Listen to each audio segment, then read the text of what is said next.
Good morning, here on day number 5 for the 2023 iQFOiL Youth and Junior World Championships here in Spain, in the south of Spain, in Cadiz. I'm Raf Farid, and I'll be commentating here on day 5 again, which is going to be hopefully going to be an absolutely amazing day. Yesterday we did have another epic day. I mean, the whole way through the competition so far, we've had racing, we've had battles, we've had competition, and it's been so good so far, and we're really looking forward to what's coming up here on day 5. With that said, let's we got a highlight of day 4, so let's have a little look of what happened yesterday. Day 4 of racing at the 2023 Youth and Junior iQFOiL World Championships, and what a day it was.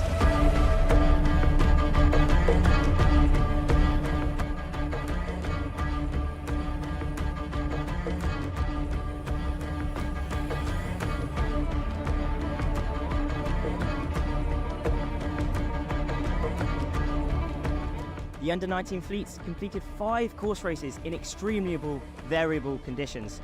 From barely falling to strong winds and rain, we had it all. In the under-19 women, Tuva Opperdel absolutely dominating, collecting 4 wins out of the 5 races. Triple win today. How was this for you? It's the 4th win. It's crazy.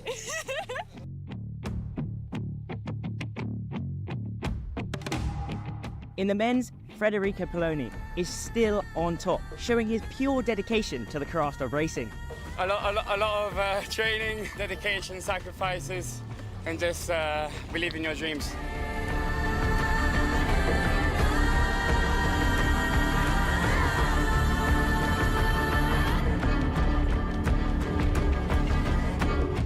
As things are getting ever closer to those medal races tomorrow, things are heating up.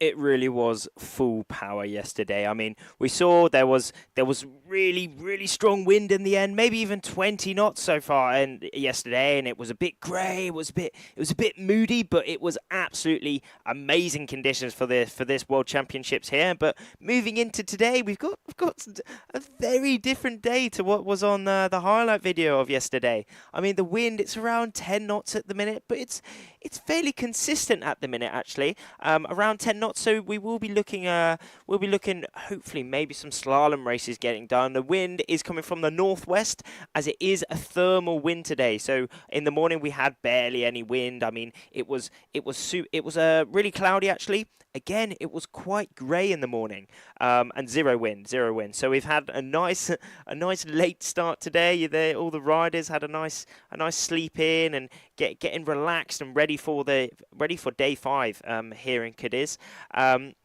And moving into the rankings, here on day 5. Remember, today is the last day of normal series races before those medal races tomorrow. So the top 10 is really where it's at. These top 10 will really try and keep inside those top 10 for those medal races tomorrow. Leading the current under-19 men's fleet, the top 10, Federico Poloni. He's had a really good competition so far, picking up many wins yesterday. He is on 17 points overall, and then just behind him with only 4 points behind, we do have Leonardo Tomasini, his teammate, and then a little bit of a gap there from second and third. We do have Stas in that third place position, followed by Igor again. And then finishing off that top 5 for the under-19 men, we do have Davis Mazes having another great competition. Moving into the under-19 women now. Tuva Oppadell absolutely dominating yesterday, as we saw, picking up 4 wins yesterday out of all of those 5 races. She had a very good day yesterday, and hopefully she will be having a good day today to really stay in that top first position. But she's got a lot of points. She's got, let's have a little count, 10, 23, 24 points. No, 14. Little bit mass there. But yeah, or to second place, who is Carola Colasanto, who is in that second place position. And then we have our European champion, currently European champion, Kristina Pinosova, finishing off that top 3. Maya Giesler in 5th. And then in that 5th position, we have Nella Sadilkova. But remember, this top 10 is really where it's at on this day 5 before those medal races tomorrow. And in the under 17, the top 10 men at the minute, we have Killian leading the fleet, leading those under 17 boys. In that second place position, we have Antonio, Hispania 480, and in that third, Maciej, Poland 87. But you see, in the under 17s, we have some great racing as well. They've had full action, and that's the cool thing about the youth and juniors. We have both under 17s and under 19s here in this World Championships. And moving into those under 17 women, we have Media Falcioni, Italy 57, leading that group at the minute, and then Carol. Not quite but we have Spanish in that second place, and then in the third place we have Maria Radalcic, Poland 71, and in that fourth place Francesca. 5th we do have Martina. But yeah, as we said, it is all pressure, all power, pressure on for this last day here in day 5. Remember, we have the medal races tomorrow, but we are moving into slalom races. Slalom races for the under-19 boys, Gold Fleet here, and let's have a little diagram of what the slalom course consists of. So they start with a reaching start, so it's full power. They're trying to hit that line with as max speed as possible, but also on the gun, exactly on the gun. Here is where the start is extremely important, because even if you're a second, 2 seconds out, even half a second, it really does matter. Maybe that is the difference between getting a good start and a bad start. And then, so they reach to that first mark. It's then a downwind, where they put in a minimum of two jibes, and then it is 2 final reaches, rounding that bottom, but that downwind boy through to a reach, and then off to their final drag race to that finish. But as with running slalom races, it is on the lighter side. We tend to do under 10 knots. Under 10 knots means that we will be running slalom races just so we can so the riders can stay up on the foil, because the slalom format does not include any tacks, which could be a bit of a problem for these light winds. But with the slalom course, the slalom format, we are able to run absolutely full power, full speed racing in this super light winds, you know. I mean, it's under 10 knots at the minute, under 10 knots, and they're still pushing over 20 knots of board speed, which is just incredible. Double the speed of the wind, which is just awesome. But we are now inside the last minute for the under-19 Gold Fleet. This is Heat 1. As you see, that yellow flag is up on the boat. The yellow flag is up on the boat, meaning that it is that Gold Fleet. That orange flag on the boat means that it's that is that start line. But all the riders now getting ready to have their first race of the day. First race coming up for the under-19 men's Gold Fleet. Val Erzin in that group there. But all coming close towards the line now. Not long to go at all speeding up. Oh, it looked like a very good start down that bottom end from Estonia. That is Axel down that bottom end, but also it's Italy 7 having a great start as well. That is Christian, but they're still putting in their pumps. Axel down that bottom end having an extremely good start, actually winning that start even with 20 knots, over 20 knots of board speed there. Extremely fast in these super light winds, you know. It's under 10 knots. It's full power towards that first mark. They are reaching super fast, super speedy, but Axel pulling away from the pack here, actually. Pulling away, and where is that first reaching mark for sure? They will be really wanting to go full power into this mark, pumping downwind towards that second mark, but there is that big red mark, the reaching mark, the first reach. Axel rounding that mark in first place. Oh, it's light though. We can see how light it really is. Way under 10 knots here, but they're still pumping. Closely followed by Kristin just behind him. Italy 7, but Axel keeping his lead so far, just cruising downwind at the minute, but it is very light. There's under 10 knots here, but they're still going extremely speedy down their slalom start. Let's go to a little replay of that start. The flag goes down and they are crossing immediately. Wow, what a start down that bottom end from Axel there. That was great. And also in the middle, France 1-4-6-1. Also another great start from Mail there. And full power on that reach, but we also have one of the big players you see with that yellow bib on. We do have Freddie in this heat. He is winning overall, coming into day 5, winning the under-19 men's fleet. Oh, could that be Axel? Unfortunately, it looks like he dropped off the foil there. I mean, he's pumping extremely hard to get back up onto that foil, but it looks like maybe Freddie out in front there with that yellow bib, taking a lead, and he has indeed taken the lead off of Axel there. It shows how light it really is. I mean, Axel, he was winning winning this race at the start. I mean, anything still can happen. But Freddie taking the lead off of Axel there. But he is still doing extremely well. Still top 5 in this race so far. We have 17 under-19 men in this fleet. So still a big number, big number. We do have a lot of heats. We have 4 heats overall, 4 heats for the under-19 men here on day 5, and we have 139 entries for the 139 entries for the under-19 boys here in the 2023 Youth and Junior iQFOiL World Championships, and it's just amazing. But it looks as if France 38 male has taken the lead so far. Has he indeed? It looks as if he has. Oh no, France 38. That is Noé. That is Noé actually. Noé taking the lead in this race so far. Noé Garandot, age 17. He did. He's done extremely well. I think he was at some point. I think he was a world champion at some point of the under 17 class, and now he's moved into the under 19 class, and showing that he really has the experience. He has the skill to really play it with the under 19 fleet. Coming towards this finish. Will he be able to win this? It's looking like he's got a safe lead on here. Noé taking the lead in this first race, taking the win in this first race for this under-19 gold men first heat, and close behind him it looks maybe Estonia. No, but it is Freddie taking that second actually. Freddie taking the second in this race. Oh, it's light though. It is extremely light in this race.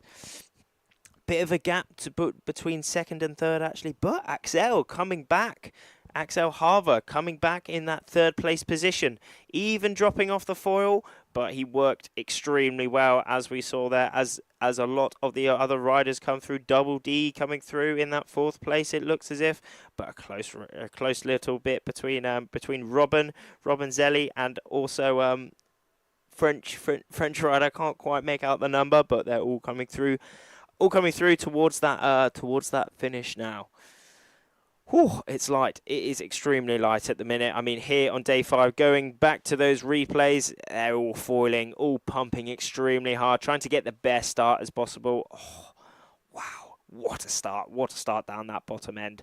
Axel having a great start and leading that race so far in that upwind. But as we saw, he did drop off the foil, allowing Noé and also Freddie to overtake and take that first and second place. But Axel settling for that third place as Noé crosses their line in first place, winning the first race here on day 5 for the World Championships. But we are straight back into the next start. This is Heat 2.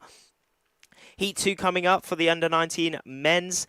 And it's going to be yet again another it's extremely light here in the Bay of Cadiz. I mean, the forecast is for it to pick up throughout the day, and it certainly has done that. In the morning we had 0 wind, and now we have around 10 knots, and we're getting the riders out there to race here on day 5, and it's on the limit. It's on the limit, but they are extremely skilled and getting the flow over their foils and trying to get the speed as best as possible. Coming up to this start, where will it be? Singapore up that bottom end. Who is that? That is Elkan indeed. Singapore 52. Am I right? I think that is indeed. As this a bit of spacing out actually. Norway 151 having a great start there down that bottom end. That is indeed Jorgen, but Leo Tomasini, Italy 155 also in this race so far. A very, very strong racer in this under-19 men's World Championships at the minute. He's been on the podium for most of the days in the Lycra ceremony.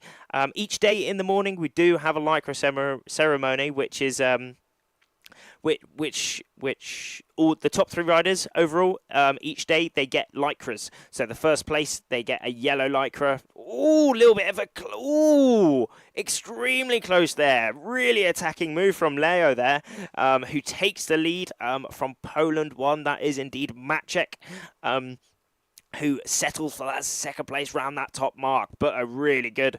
It was interesting actually. Maybe Leo did close the gap to that first reaching mark, but it's put him in a very good position. And as he currently leads this race, looking behind him to see where the second and third place is. Can they attack him? But he's got a little bit of a lead there.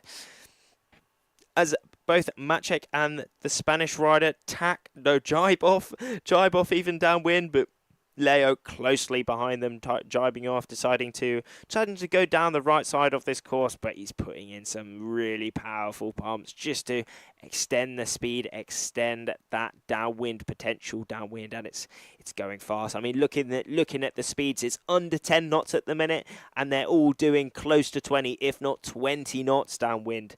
It is extremely fast. How this equipment can go double the speed of the wind at least. It's absolutely amazing. This is a foiling class.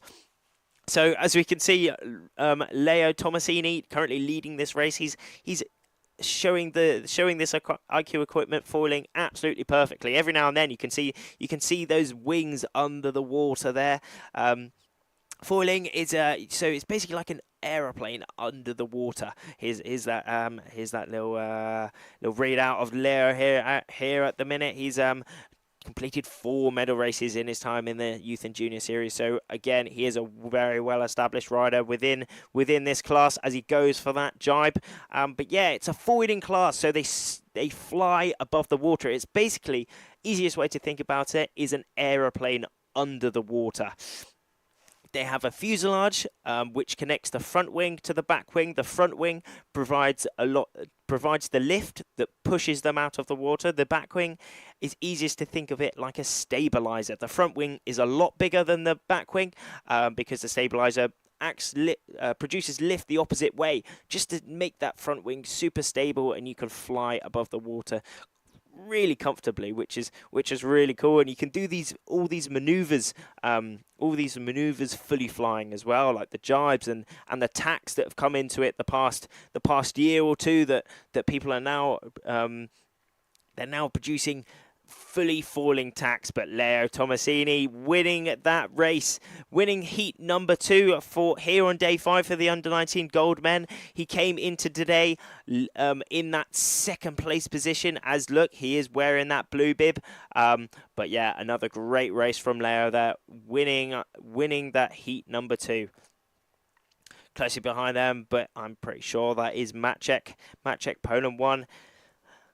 Followed by España 3-4-8. That is Luca Casas finishing that top 3. Has he finished? As we go to the little replays, Portugal actually having a great start there. Portugal 18. Ricardo having a great start right in the middle there. Maybe winning that start, but quickly Elcom did push out into the pack, and also Maciek and Leonardo Tomasini, and that's where that defining move was, at that top mark, which allowed Leo taking the lead as he rounds that last mark right here, just expertly in the super light conditions through to the finish, winning that race. God blimey, it's still full power action here on day 5. As we said, the forecast is for the wind to increase throughout the day, as it's very thermal at the minute. It was interesting this morning. We had 0 wind and lots of cloud, and then it was like a defining line of where the cloud stopped to bright blue sky.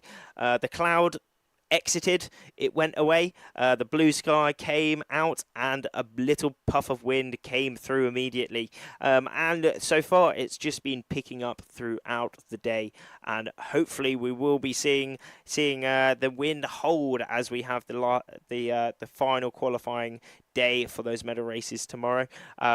Lord, that is the slalom course, remember, as we have those pumps to really trying to extend his lead and defend to the people behind him going into that jibe. We saw Ramon there just taking a jibe a little earlier, and a little synchronized jibe, some great positioning from Ukraine 5 Mendelenko, and just behind to the left of him, the French rider as well. But no, it's going great. Heat number 3 for the under-19 gold boys here. Francesco Forani taking the lead in here, closely followed by Ramon though. I mean, there's only 10-15 meters separating them as we concentrate on Ramon here. Espana 397. He's cruising downwind, really leaning out on this iQFOiL equipment as he goes straight back into his pumping stints, really trying to extend his lead and maybe catch up Francesco even in that first place. Oh, it's getting really close now. Have a cheeky look at those distances. 2 meters, it's going extreme close, so it's going to be very interesting who gets this bottom, who comes first to this bottom mark. Oh, it's very light. It's very light, under 10 knots, but the race committee are pushing them to the absolute max to really try and get the racing underway, and it is as Ramon rounds that bottom mark. But where is Francesco? Ooh, maybe he's extended his lead a bit even. He's had a very good race so far and also a very good downwind. Has that allowed him to extend his lead? How is that jibe though? We can see how light it really is. These jibes need to be perfect, but safe jibe from Francesco there. And also Ramon rounding that mark now as well.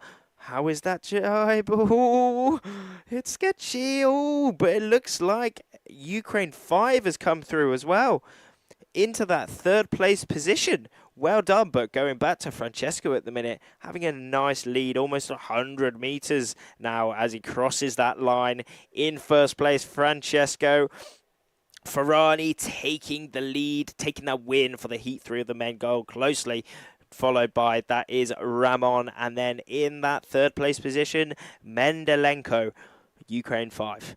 Oh, all coming through towards the line now. Can't quite make it all out, but they're all going in that top 10 coming through now. GBR 484, that is indeed Will coming through the line now. A great race. But yeah, let's all of that Heat 3 gold coming through now, and back to the replay of that race. Is that start down that bottom end, we saw how close it was, but Mendelenko in the middle coming in with the speed that did put him in a great stead for that race, as Francesco does have the best start down that bottom end, which allowed him to have the Hurley lead in that race, putting him in a defending position. France 941 putting in some stints as well there, but Ramon in that second place position, but Francesco having a tasty lead by the end, rounding that, going through the finish line in first place, taking up a win. But again, straight back into the action. We now have Heat 4 coming up for the men.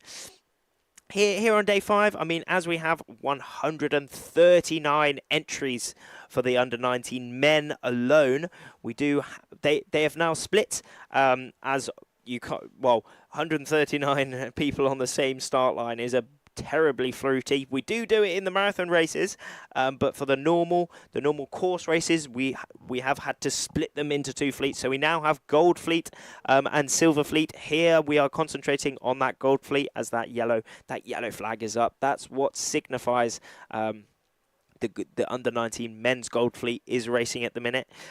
And as we are running slalom, the fleets are split again. So the gold fleet is now split into four heats.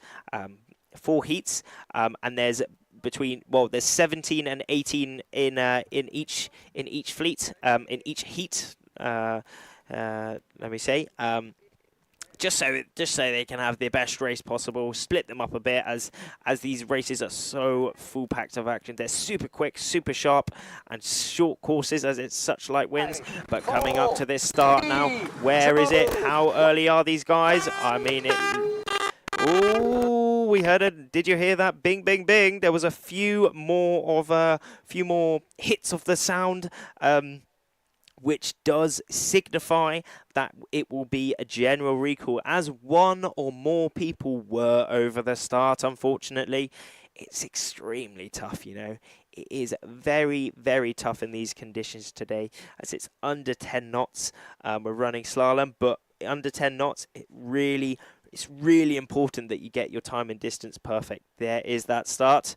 Let's look. Oh, the orange flag is just covering a little bit, but down that bottom end, it looked as if nothing official yet, but down that bottom end. Oh, someone not making that start line. That it might have been actually a very, very good tactic there of maybe pushing some other people over the start line, and maybe unfortunately getting a black flag there. But yeah, we saw when one or more of the riders is over the start, we do have what's called a general recall, where everyone is recalled, goes back to the start is rerun, and whoever was over the start in that race, they were unfortunately out of the race. And there is that general recall flag up. That is the yellow and blue one, and we're just having confirmation of who was over that start. Unfortunately, España 15 over that start, unfortunately, and GBR 329 over that start. 329, indeed. But yeah, that's. Oh no! That was for a different course. Sorry. Yeah, I was wondering why I didn't know who that was in this heat. But yeah, so we will be getting confirmation of who was over that start very soon. And then we'll see who's binned out, and then we'll get that race ready straight away. But I have got the comments open on the YouTube and on all that. So do put in a comment, and I'll really see what's happening, and send me a little message or whatever, and I'll see what's going on, say some things. Vamos, Antonio, indeed, vamos. He is in this fleet at the minute. I don't think in this heat 4 exactly, but he's doing very well. Borrella indeed. Greece 23. We have a supporter for Greece 23. Erasmus said Norway 21 and Norway 29. The two Norwegian girls, Tuva and Maya, they're doing extremely well so far in this competition. Got some supporters there. Sandro Portune, España 566. Go Sandro. Indeed, got some more supporters, some Swedish supporters as well. How's it all going from around the world? Antonio Campiona, oi. Indeed, oi, vamos.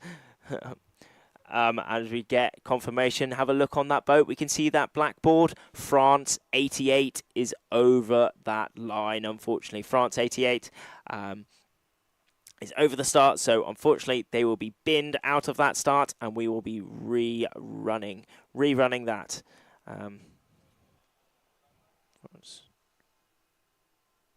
France 88. Indeed, France 88, unfortunately, out of that start, and now we are going to be rerunning this under-19 men's gold fleet start. Vamos, Medinas, vamos, indeed. Antonio Campion, indeed, we have some Antonio supporters in the house as well. Alguien sabe cuánto le queda esto? Unfortunately, I am not clued up on the old Spanish. Don't speak Spanish, unfortunately. I wish I did. Did some in school, but I didn't pick up any. So how's it all going though? But we do have a lot of Spanish supporters in the house. Medina Brothers, we've got some fans for the Medina Brothers. España 480, vamos. Medinas Campeones, indeed, vamos. Angel y Antonio, vamos, indeed. Got a lot of supporters for the Spanish here in Cadiz. I mean, for the World Championships here, it is in the Bay of Cadiz, south of Spain. Which is great. We've got a great Spanish team here. A lot of them, as is in their home country. But it's been. We've got some Spanish conditions today as well. We've got the sun going. As soon as the sun's out, it is super lovely and warm. And it's absolutely lovely. But se supone que a las 13. Sí, not too sure, but there we are. Señoras y señores, hola, vengo hombre, vamos, vengo tronco, vendo opel cosa. How's it all going, lads? Got a lot of Spanish supporters in the house. How's everything going? All going sick, all going sick. Drop some more comments in the chat. See what's going on with everyone. Got to get some awesome stuff in here. Yeah, it's going get sick so far. Any live stream today? We do. We are currently having the live stream now, which is it's all up and running, going extremely well. We didn't have the live stream up and running this morning as there was no racing this morning. It's been, as we said, the forecast was for it to pick up throughout the day, and that's exactly what it's done. I mean, you can see there's not much wind at the minute. Not many of the iQFOilers are going right now, but then you can tell how much wind there really was this morning. There was absolutely zero, but now there's around just under 10 knots, and we're going for some slalom races as we jump straight back into the action. Around 20 seconds to go before this start from the under-19 gold men coming up very soon. Where is that start line? They're all staying up onto keeping on the foil, because in these light winds you really need to stay up onto the foil as you do lose so much ground. But España 474, Angel down that bottom end. We did have a supporter. Oh no! Oh no! Down that bottom end, a little explosion, a little coming together. Oh, good grief! They looked like they were going to have some great starts, but unfortunately, they did come together, have a little pairing, and a little explosion, and they are not happy, unfortunately.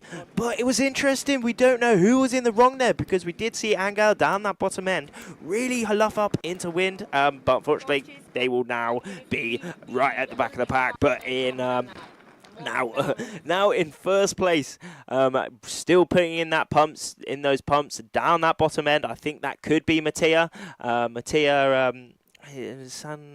Sancella, I think. San Mattia, I'm pretty sure. But Latvia I'm pretty sure that is Latvia. Yes, that is indeed. That's Davis Mazes in that second place at the minute, having a great start as well, but down that bottom end, currently leading the pack. I'm pretty sure that is Mattea. If I saw that number right, but a bit foggy, but I can't see. But there we are. Oh, but there we are. It is Davis Mazes in that second place, and we can even see he's in the board shorts. He's lounging out in this hot weather here in Cadiz. It's absolutely lovely now. I mean, this morning and the past days even, actually, it's been slightly grimbo. A little bit grimbo. I mean, it's been rainy, it's been a bit grey, but now it's really Spanish conditions. Italy 8:30. It is indeed Mattia taking the lead currently in this race, but it's very warm, it's very light. Also, an interesting thing that all the riders have been talking about, actually, is the fish in the water. All of them are hitting fish apparently, and they're not just tiddlers. They're not tiddly fish. They're like juicy, chunky chungus fish.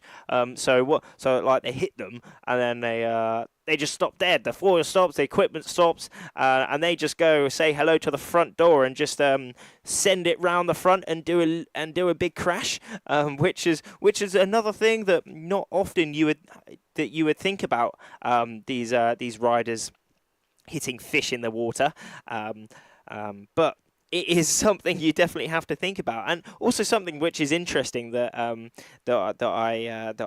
heard the other day, and is actually a thing, is that sometimes the foil underwater, sharks can actually think that they're fish, and sometimes swim after them and try and eat them all up. I mean, if they eat a foil, it probably won't end very well to them, as these foils are all made out of carbon fiber, so they're pretty strong and not really going to shatter over a shark biting them. Well, I mean, you never know. I think sharks are very, very very strong mouths, aren't they? And big teeth. But yeah, that's another interesting thing to think about. But let's hope Mattia, who is currently leading this race, let's hope he doesn't hit a fish or any trash in the water, or doesn't have a shark come above him, because he's currently leading this race. Got a very healthy lead too. I think if Davis could be currently holding that second. It might be Davis, but also another one in third place. But it's very light as Mattia does an expert jibe there in this super light wind straight back up onto the foil towards the finish, and he's getting straight back up onto that uphaul as well, leaning super far out, really trying to get that sail as upright as possible. Hand off, he's loving it with the yellow helmet, grooving out, hand up in the air, touching the water. Oh, what a legend! He's won this race, won the first race for his heat. We've now run through all the heats here on here for the under-19 gold men, and coming through the start, the finish in that second place.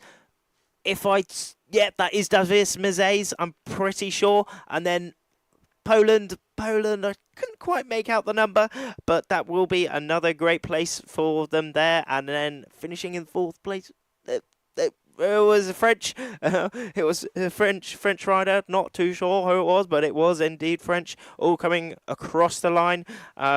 And then it is indeed Robin. No, it's not. It's Hong Kong. There was nearly the same flag. But there we are, all coming towards the finish for the Heat 4.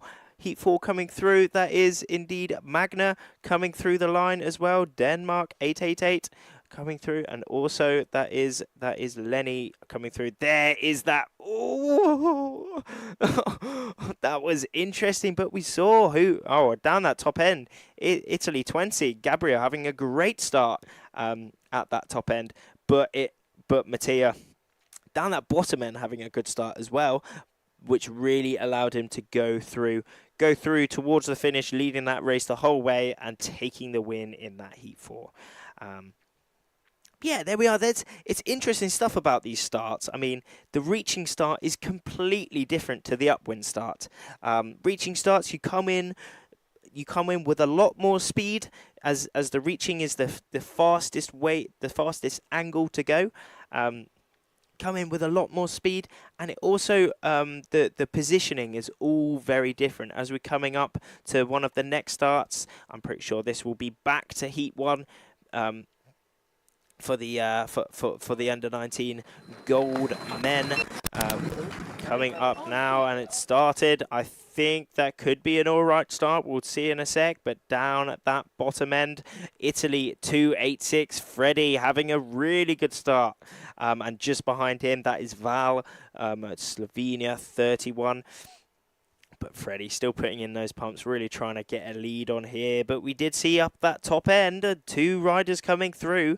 Who could that be? Can't quite make it out at the minute, but it's going to be interesting where these riders are all going to go. They're all heading to the exact same mark, so they're all going to converge. They're all going to come together and round that reaching mark. But it's coming very close. Germany 91. Menno taking the lead, taking an early lead in this race so far, closely behind Federico Poloni though.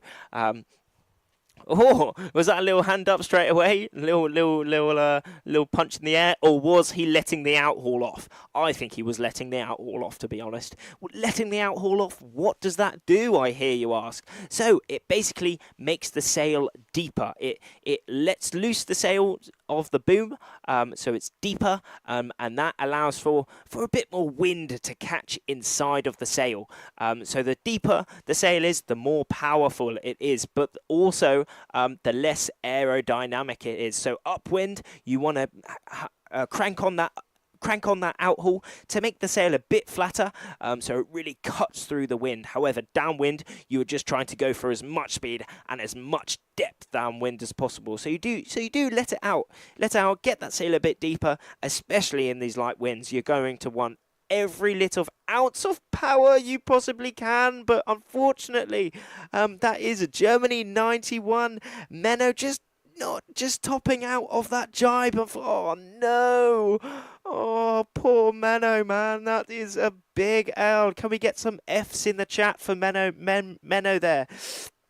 He was leading that race at that top mark and downwind, but unfortunately he's just dropped off the foil there. And so for sure, he will be losing a lot of ground there to Freddie. Freddie, who is in that first place at the minute, closely followed by Noe again. We saw in that first race, Freddie and Noe in those top 2 positions. Will they be in those top 2 positions again? We're going to see at that bottom mark. Oh, yeah, no, this is the top 2 at the minute on our screens at the minute. Freddie leading. Oh, it's super light. It is super light at the minute. Almost they're going faster than the seagull going across the screen there, which is pretty cool. But Freddie on the screens at the minute, pumping super fast down. Going into his drive, hasn't quite made that ley line, so possibly Noe is going to cross Freddie into that first place. Freddie now putting in his jibe. Oh, is he going to make it? Oh, he's not quite up on the foil yet. Oh, I'm back up onto the foil, but very interesting tactic there from Noe. Noe did go a bit further onto that left side and getting that ley line absolutely perfect, which allowed him to take the lead off Freddie there. Freddie just underlaying that mark just a little bit, having to put in 2 extra jibes as Noe goes for his last jibe towards the end reach, towards the finish, close, and then Val in that 3rd place position as well. And then in 4th place, Robin Zelli having a great race so far in 4th place. Let's hope he can keep that 4th place. Go on, Robin. But Noe. Oh, hand up again. What a legend. Taking his win here for heat number 1 again as we're going through that 2nd heats, winning this race for heat 1 for the under-19 gold men here in Cadiz for the Youth and Junior World Championships of 2023. Well, it's just epic, isn't it? Absolutely awesome stuff. But yes, let's the rest of this fleet, the rest of heat 1 going through the line now. All 17 of them, and we're going to have a little look at the replays, I think. There we are. There is that start. Coming through, Italy 286. Freddie having a great start down that bottom end, really putting in his pumps, showing his athleticism. But Menno, there he was, having a really good start, maybe the best start, and leading that race. But unfortunately, he did have a little bit of a moment there, little bit of a moment, and dropping off the foil, which allowed Freddie and Noe to come through. And Noe winning that race. And we're going to go straight back into some more action, I think. Absolutely straight back into it. Let's have another little look at the comments. How's everyone doing? Maya and Tuva, they are doing extremely well in this competition at the minute. Tuva is currently leading overall, and then also Maya in the under 19, she is in 3rd place as well. So the 2 Norwegian girls, we've got some supporters, and they are doing they're doing extremely well in this competition. But we've currently got the under 19 gold men's, but the women will be coming up soon. Coming up to this heat number 2, under 19 gold. Coming 3, 2. There we are. Oh. I think you saw what I saw. The dude down the bottom, unfortunately. España 7. Antonio. Oh, it's Antonio again. Oh, no. But, I mean, nothing confirmed. I only saw what you saw there. But someone was over the start there, meaning that we are going to have a general recall. As someone was over the start, we're gonna have that start rerun, and whoever was over that start first is going to be out of the race. But yeah, interesting stuff. Again, we can really see how hard these conditions are today. Under 10 knots, but they're still foiling, still going extremely fast. But it's tricky as we see our 2nd general recall of the day. There we are. Remember, when that yellow flag goes down, that is the start. And who was over? Oh yeah, look at. I think that's Johan. Is it Johan? I think that is Johan indeed. Um, yeah, Johan. Look at that top end, just knowing that someone was over that start, giving a little smile to the committee boat. But I mean, I think that was one of the Spanish guys down that bottom end who was out of the start, unfortunately. But we're going to see. We'll get some confirmation very soon. The riders deciding to catch a little lift, a little lift from their coaches in the boat. Up back to the start line because well, I mean, this course, it's a downwind course, it's a downwind slalom, as it does, well, so it includes the reaches and it includes the downwinds, but that does mean that they do make a lot of ground downwind when they're doing 20 knots downwind. I mean, they go downwind extremely fast, like you're going downwind, right? Like super fast, just cruising. Yeah, I'm going downwind. You go for like a minute, you look back upwind, and oh my days, how have I gone so far? It's really mad how fast these guys are going in 10 knots. Well, under 10 knots, it's under 10 knots at the minute, which is just crazy to think about. But yeah, we are going to see who was over that start for heat number 2 for the golds, and it's going to come up soon. But yeah, remember, this is day 5. Day 5 for the World Championships here. So the pressure is on. Tomorrow, we only have the medal races, which the top 10 in each fleet, top 10 in under 19 boys, under 19 girls, under 17 boys, under 17 girls, only the top 10 race tomorrow to battle it out for the podium positions tomorrow. And remember, if you are inside that top 10 for tomorrow, anyone can win. If you're 10th tomorrow, you have a shot at getting the world title. So it's going to be full power on, like pushing extremely hard, really trying to get into that top 10. And also for the other guys, for maybe for the people who where the top 10 isn't quite in reach, this is their last day. So for sure, they will be pushing really hard, trying to get the best day possible. But yeah, we're going to go to a cheeky little interview. Let's see it. All right, good race from you. Your first win of the week, this one? Yes, it was the first win of this week. I did nice starts from the pin of the line. I did a nice downwind with a lot of waves, long waves. It was really fun, and I'm happy to win this race. Nice, yeah.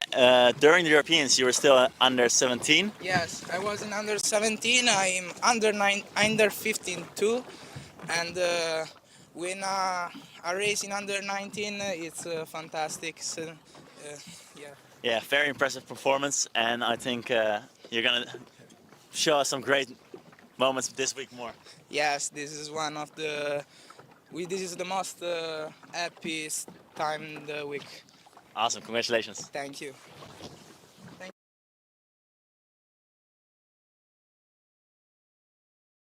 A few words from Mattia there. He is still under 15.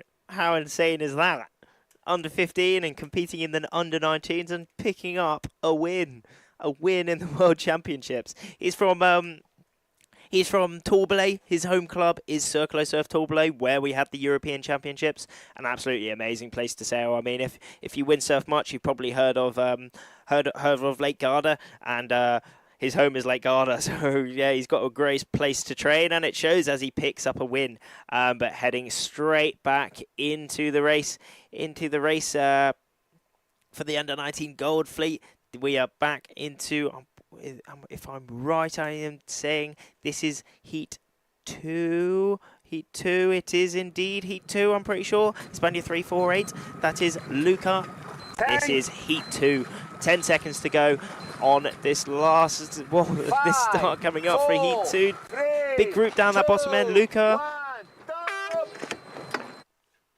Oh, Portugal in the middle having a really good start. Portugal 18, Ricardo having an extremely good start. And as we didn't hear some extra horns, that means that no one was over the start. So it is maybe even Ian Anik in the middle, Croatia 30, having a terribly good start as well there. Just rolling, maybe even Leonardo going super quick, but down that bottom end. Poland 1 taking an early lead in this race. That is Maciek still putting his in his pumps to secure that lead. Leo Tomasini, our current second place overall in this competition, but just behind him, Switchler 101, Noam in that fourth place position, if I am correct. But Leo in that third place position. Second now. Ooh, looks as if maybe. All mixing up down that bottom end. Looks like Leo Tomasini in the middle there. Maybe took a really good gust or just pumped his absolute brains out to get that deeper angle there. And it looks as if he might have even taken the lead. Cool, blimey. What a starting, what a first leg on that downwind from Leo there. Just pumping to the absolute max to get the depth. And he's come out on top, taking the lead from Ian and Maciek there. Oh, very interesting stuff. But there we are. This is the heat. We have a lot of the riders. Remember, we have 4 heats in this race. That's why the rest of those riders are waiting around the boats at the top. They're waiting for their heat to be gone. We have 4 heats. 4 heats for this under-19 men's gold group. And they're split into 17 to 18. In this Heat 2, which we are running at the minute, we have 17 riders. As we have 139 entries for the under-19 men's here in the Youth and Junior World Championships. Ian having a great race so far, currently in that second place position, but closely followed by Maciek. Maciek and Ian really close as Leo just taking his lead in this race. What a move by Leo early on in that downwind. We saw he just pumped his absolute... He pumped to the max and took the lead very early on. And he's rounding that bottom mark in first place so far. Remember, there's only 2 more reaches to go. But he's looking comfortable. Someone else coming in. That is Sweden at 28. That's Vidar coming through as well. A great downwind from him. He did decide to go off that left side a bit more than the rest. And what a move from him there. But Leonardo Tomasini taking the lead in this race. Wearing that blue bib. He is coming into today in that second place position. Rounding that last boy. How is it? Is it safe? Of course it's safe. But Vidar having a great downwind. Sweden 28. Great downwind. He's moved up to second place, but just behind him, Poland 1, that is Maciek in that third place. But also Ian having a good race, fourth place, Croatia 32, and then Luca Casas, España 348, also in the amongst of that top 5 there. But Leo coming towards the finish, picking up a win here on day 5, the penultimate day here at the World Championships. He's just cruising now, and for sure he was working extremely hard. This is just a sigh of relief and enjoyment as he wins that race, and a bit of relaxation before he comes up to this next start as the rest of these group coming through as we go straight to the replays. Luca Casas, but also Ricardo having a great start in the middle there. Portugal 18, but looks there straight away. Ian and Maciek pulling out from the crowd there, but there's Leo taking that just before there he did have a very good, that's where he gained that first place position, that first bit of the downwind, and he just kept it throughout the race all the way till towards the finish there. Leonardo Tomasini winning heat number 2, race 2 for heat number 2 here on day 5. Going straight back into another start here. Absolutely another start, going straight into it. I'm still looking at the comments, so drop a comment, say how everything's doing. If you're enjoying the racing here in Cadiz, the south of Spain. in October. It's just lovely, isn't it? Absolutely lovely. Let's get a bit of community, in the chat at the minute. Who's watching? Where you're tuning in from? Yeah, let's see it. Let's see it. I'll read them all out. Angel Medina, Antonio Medina, Swa unas máquinas. Indeed. I'm pretty sure that's something about. But yeah, we saw Luca down that bottom end. The Spanish rider having a great start in the race before, but we're going straight back into this will be heat number 3 if everything has gone by the plan. Heat number 3 for the gold. Someone really a lot ahead of that start. One of the Spanish riders a lot ahead of the other pack there. Will they be slowing up, coming towards that mark now? 3, 2, 1, go! Oh no! Down that bottom end, another general recall. We did see it, didn't we? I mean, we saw the Spanish rider down that bottom end. He was a bit more early than the rest, you know. He thought he gave himself a head start, but he had to slow up, and unfortunately, again, nothing confirmed, but it looked as if he was a bit too early and jumped the gun, and unfortunately, they will be out of that race.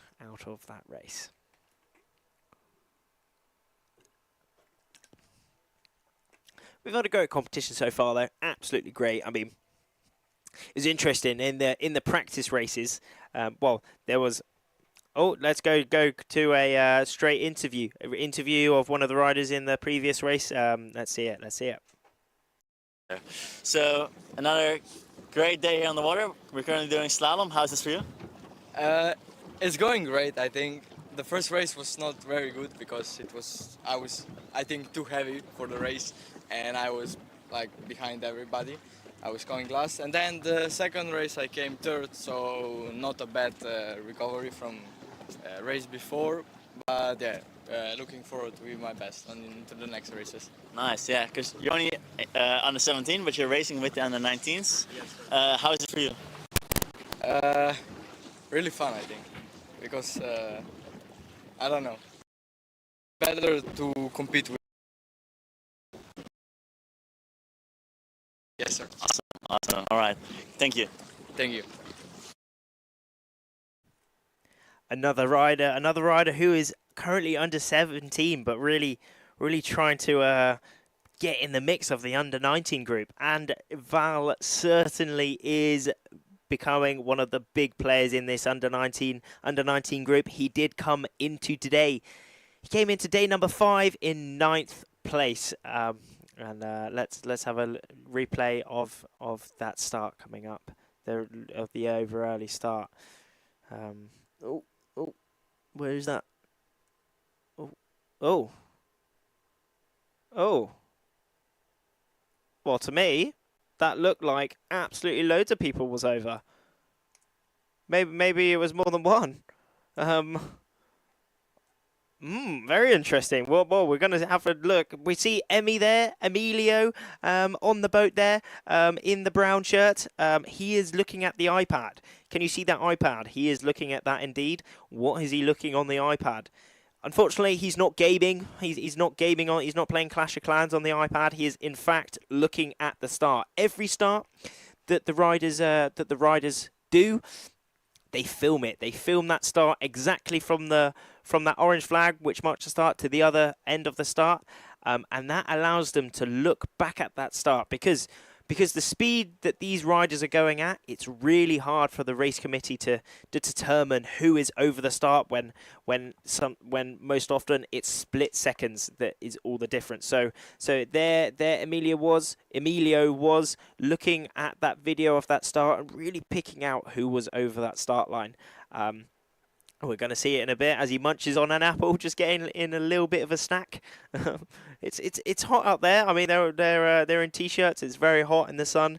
As the boat's rocking a bit. Hopefully, none of them get a bit too seasick.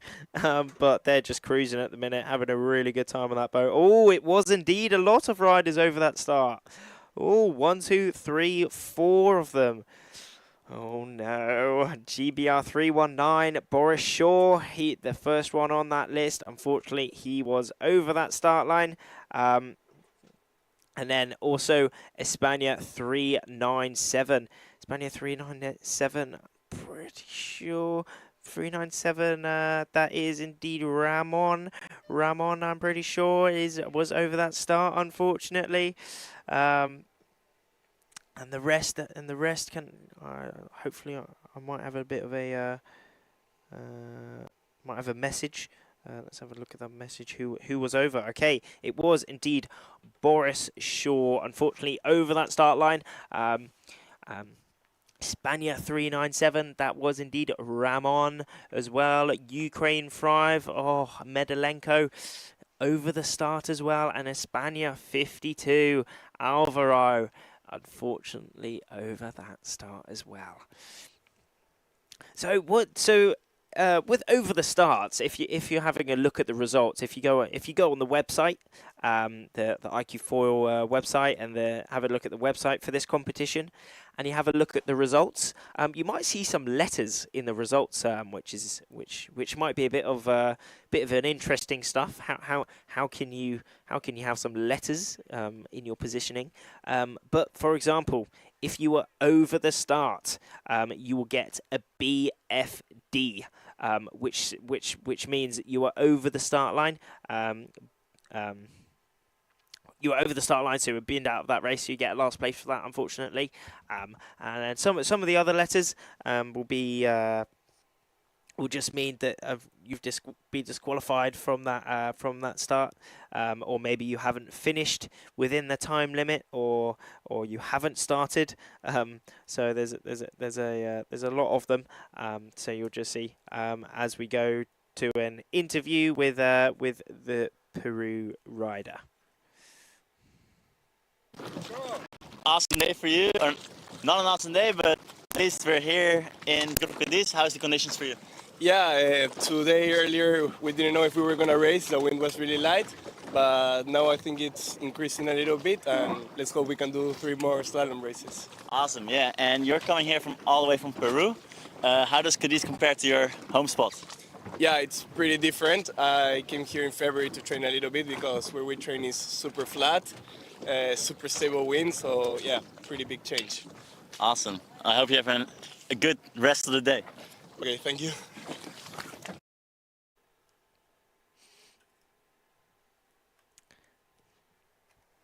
As we move into this rerun of the start, we have had a few over the starts today. We've had a few BFDs, meaning that they were over start. We've had some general recalls, which really does show how tricky the conditions are out there. It's very light, and your timing and distance is extremely extremely important as we're coming into the last 30 seconds here on. I'm pretty sure if everything has gone to plan, this will be Heat 3 of the Gold. 18 riders in this, however, 4 were over the start line, which will mean there are now 14 riders in this fleet. Norway 1501, Felix up that bottom end. Where is that start coming up very soon? Let's hear it. Stas also in this race with that red bib.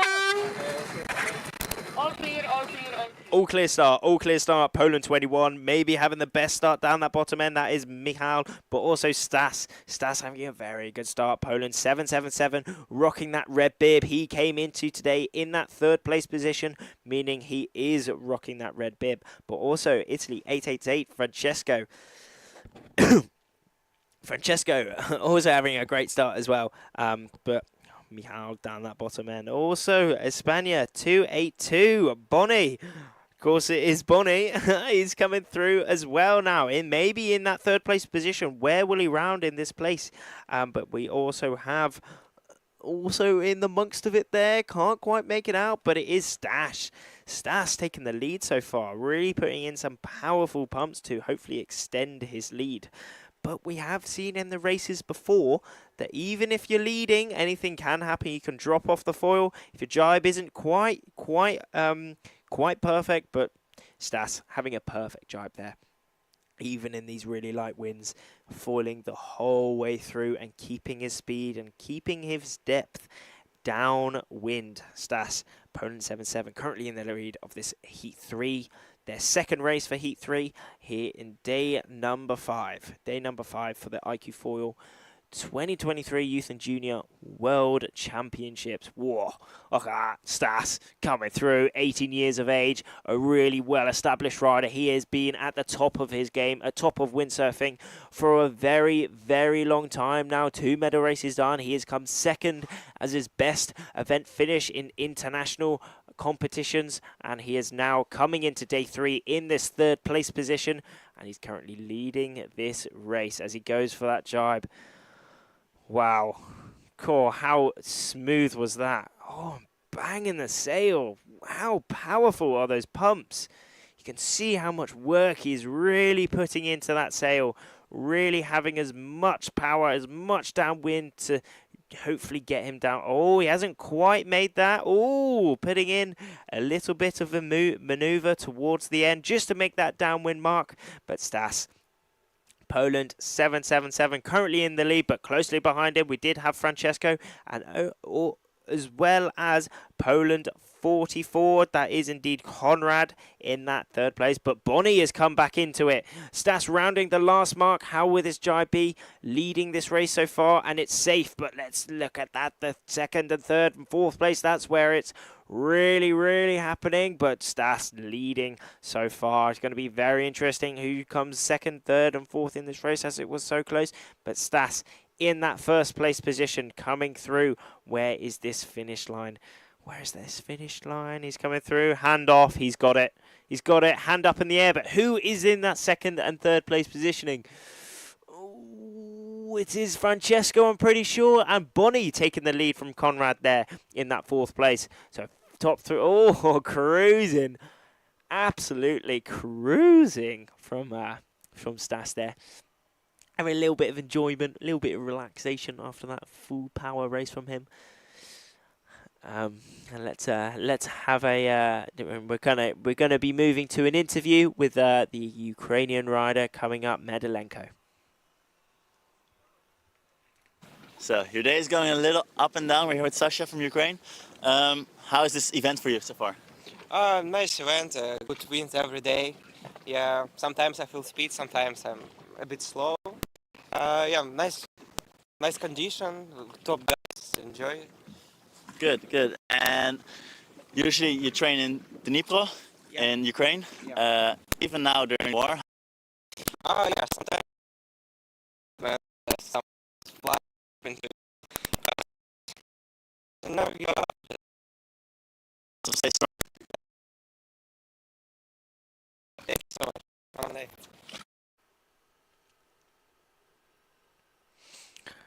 Mendelenko having a great race there, and he's enjoying it, even enjoying it through his troubles at home. But he's here at the World Championships, which is just amazing to see.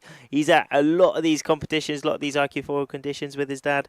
Absolutely loving these competitions, and it's great as we go to these replays of the race.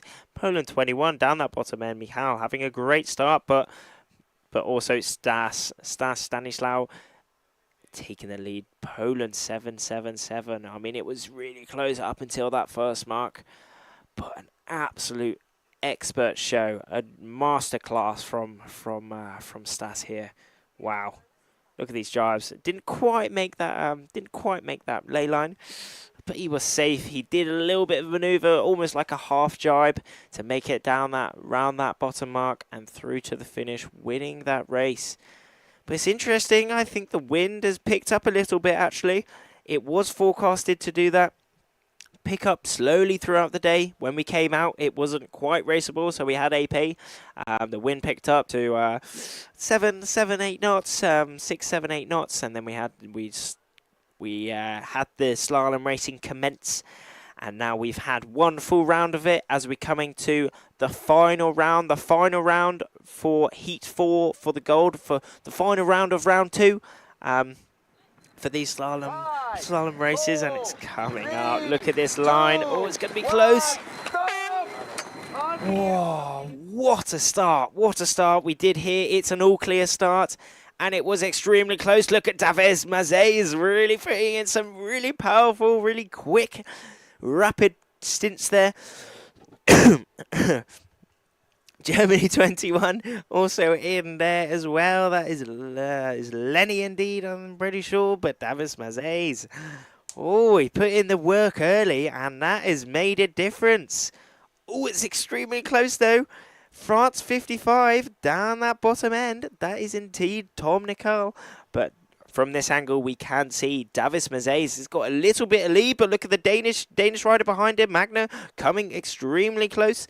Oh, blimey, but thing is, look at Davis Mazet, he's just grooving out in the board shorts. I think he's even wearing some glasses as well, as most of them jibe. Oh, little bit of a fruity one there. Still putting in his jibes. Both Davis Mazet and Poland 30 in amongst of it there. That is Igor. He had a great day yesterday. He was wearing the red bib yesterday, just dropped down a little bit now, but for sure he'll be really wanting to get back into those podium positions. I mean, Igor is inside that top 10 at the minute. So he is doing extremely well. Igor is in, let me just check, he's in 4th position, so extremely close. But remember, today is the day that cements that top 10 going forward to tomorrow, where we do have those medal races.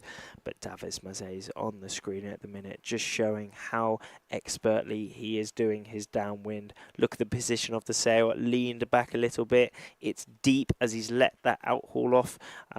There he is, Davis Mazet's number of medal races. He did win one of the iQFOiL games earlier towards this year, so he is one of the players who could definitely win this competition. A little bit of a fruity jibe there, but he's straight back up onto the foil. God, imagine what went through his head there. He was like, oh, no, please, just good jibe, and he comes straight back up on top.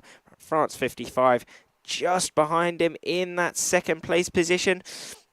Tom Nicol, maybe not. It looks like it is Lenny, indeed. Lenny, Germany, 21 in. Cool, blimey. There we are. 2nd and 3rd. It's extremely close. Davis Mazet is just having a little look behind him. What's going on here? Are they attacking? How can I defend them? And how can I get this win? It's all extremely close now. I mean, all the rest, all down that bottom end. You see that mark coming through, but here is their last jibing mark. It's going to be fruity. Davis Mazet hasn't got anything to worry about though. Jibing through. 2nd and 3rd is still looking like Lenny. Oh, Tom. Oh, it's extremely close. Have a look at that leaderboard between the 2nd and 3rd place. But Davis Mazet is currently leading this race very well. France 55. Tom has come through, but Davis, yeah, Tom taking the 2nd place, followed by Lenny. Would have been very interesting to see what happened on that last mark. But Davis Mazet taking the win with the hands in the air, the fist in the air, taking the win here in Heat 4 for the gold. That will put Davis in a very good position throughout the day. It's still light. We are having slalom conditions. And then that was Tom coming through the line as well, as we go to some replays of that start as the rest of the pack go through the line.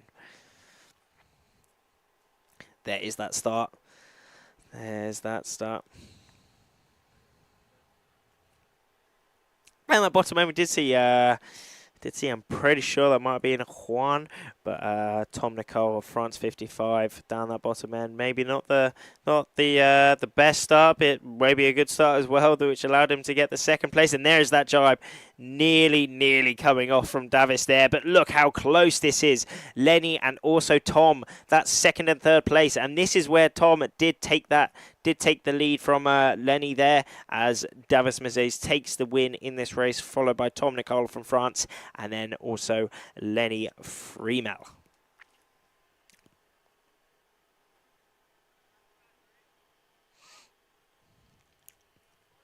Going back to some of the comments, if we have a little bit of time, when the I mean, we're coming up to the start. There is definitely under one. Oh no, there is the black flag going down right now. So we do have a little bit of time. Farmore. There we are. Ned, indeed, Farmore is going off the charts. Look at the people we got from Farmore. Ned, it's going amazing. Farmore, best place on earth. Vamos Angel from Spain. Vamos, let's go. Angel, you got that.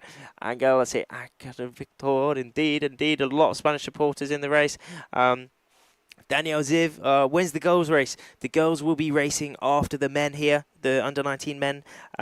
We'll get a full set of slalom races done for these men, and then the girls will be up. And the under-17s, so we're going to see some more as we come into the last 10 seconds of this race, of this start. My bad. Coming up, we do have, this is heat number 1. It is indeed. So we're going for another round of slalom down that bottom end. Freddie Poloni. It's looking like maybe down that bottom end could be a very good place to start, as Freddie takes a very early lead in this race so far. Italy 286 coming in today in that first place position, but Double D checks 63 down that bottom end a little bit more.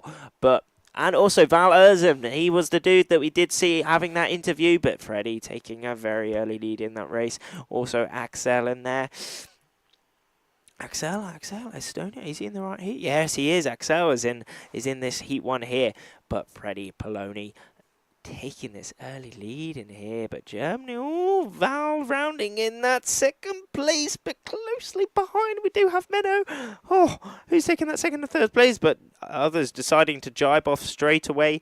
Also, Robin is in this race, just on the right of our screen at the minute, really putting in some pumps. Will he be able to move up a little bit in this race? Little attack and mover from Robin there, but Freddie rounding that jibe thoroughly. Very interesting stuff from, look at that positioning from Val and also Menel there. There's a second and third place on that screen at the minute, but here we are, Freddie Poloni currently leading this race so far, deciding to jibe a little bit later than that pack on the top of our screens on the left. But yeah, it's doing again absolutely just lovely. Absolutely, just lovely, you know. Rocking that yellow bib as he came in today on this third place position. But here we are in the Bay of Cadiz. We've got the buildings in the background, and here in the water we do have the World Championships going on. It's a lovely place, south of Spain here. It's great. We've got some lovely buildings, we've got some lovely scenery, and we got some lovely beaches as well. Currently, our live stream setup is right on the beach where we're from, and it's just absolutely lovely. We've had some sun today as well, which we've been gifted throughout the week. It's been a bit not what you think the south of Spain is like. Let's say that. Not the sunniest, not the warmest, not the driest. But today has really been gifted. We've really been is that Robin? Robin, go on, lad. He's coming in second place. What a downwind from Robin there. Absolutely amazing. But Freddie currently leading this race so far, but Robin Zelli coming through into this second place. God, what happened there? That was very interesting how he's just come through. But amazing stuff from Robin. He rounded that top mark fairly deep, but he's had an amazing downwind and rounding that last mark in second place. Absolutely epic from him there. But Freddie Poloni currently leading this race with that yellow bib, having a very healthy lead on the rest of the riders here. But in that second place, Robin Zelli coming through with an absolutely amazing race. He came into day 5 in 33rd place, but picking up, there's Freddie taking the win, and then in second place, Robin Zelli taking a very good race in here, followed by Val, and then the rest of the riders coming through. Axel is in there as well, Menor in there as well, and let's have a look. Well, we got the rest of the fleet coming through, all 17 riders in this fleet, all coming towards the finish now as they've completed their third race for Heat 1 gold here on day number 5. And I think we've got some replays coming up in a bit. Oh, there we are. Let's have a little look at Robin Zelli down that bottom end. I mean, he came out of nowhere, didn't he? I mean, but Freddie Poloni deciding to take the bottom end of that start again and coming out on top very early on. But have a little look at Robin there. Come rounding that mark in the middle there again. And there he just comes out of nowhere to take that second place in the race. But Freddie Poloni doing it expertly again, taking another win here at the World Championships. But Robin Zelli taking the second place. Absolutely epic stuff from him there. But Freddie, yet another win. Amazing stuff. He's currently leading this competition, and again, he will be leading it after this day. You know, it's going to be gets full power on there, and this is a good shot. I mean, we see some of those black dots in the but yeah, look, but okay, back to this slalom course that we're running at the minute. So it's a reaching start, which is proved quite tricky so far, as we've had a few over early start lines, a few journal recalls, but it's full power to that first buoy. It's downwind, and then it's followed by those two last reaches towards the finish. The time aim for these races are 6 minutes, 6 minutes long. These are obviously it's people finish at different times and things can change, but the aim is 6 minutes for these races. So they're short, they're sharp, and they're super tactical as you really need them make the right decisions. There's no room for error in these these super short races, especially in these light winds. I mean, I think it has. We did see maybe it dropped. It picked up just a touch. Just a touch in the maybe 5-10 minutes ago, but it's maybe dropped back off. You know, I mean, it's looking extremely light here as we go into Heat 2. Heat 2, España 7 down that bottom end. Antonio, we did see him over the start in that first race, so he will be hanging back a bit. But Portugal 18, Ricardo.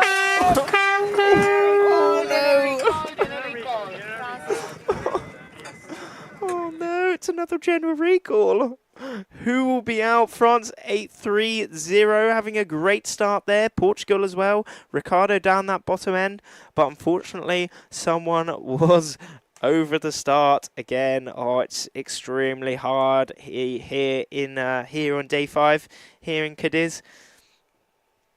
But it's tricky conditions as we go to an interview of someone.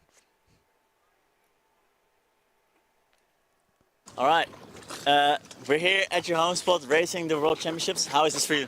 It's so good.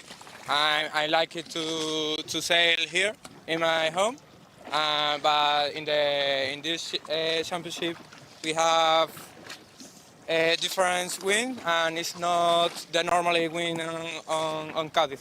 So you feel like you don't have an advantage over the rest because you're from here? Yeah. You don't have an advantage over the rest of the competitors because the wind is different? Yeah, it's so different. Normally in Cádiz we have 12 knots for very good wind, and this week is incredible the wind. So a little bit of bad luck for you actually. Yeah, thank you. All right, thank you so much for this event too.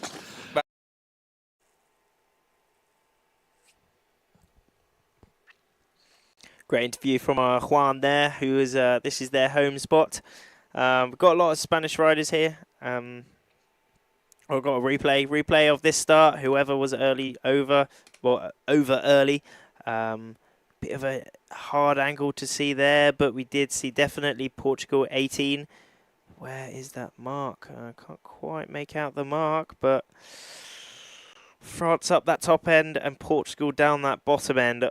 Fruity starts. Oh.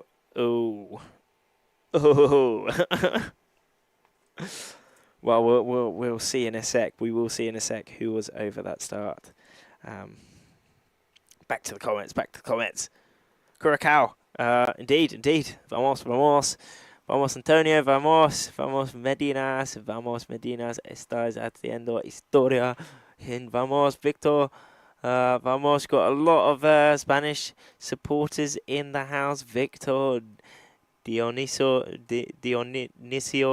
indeed. How's it all going? How's life going in the chat? Watching in.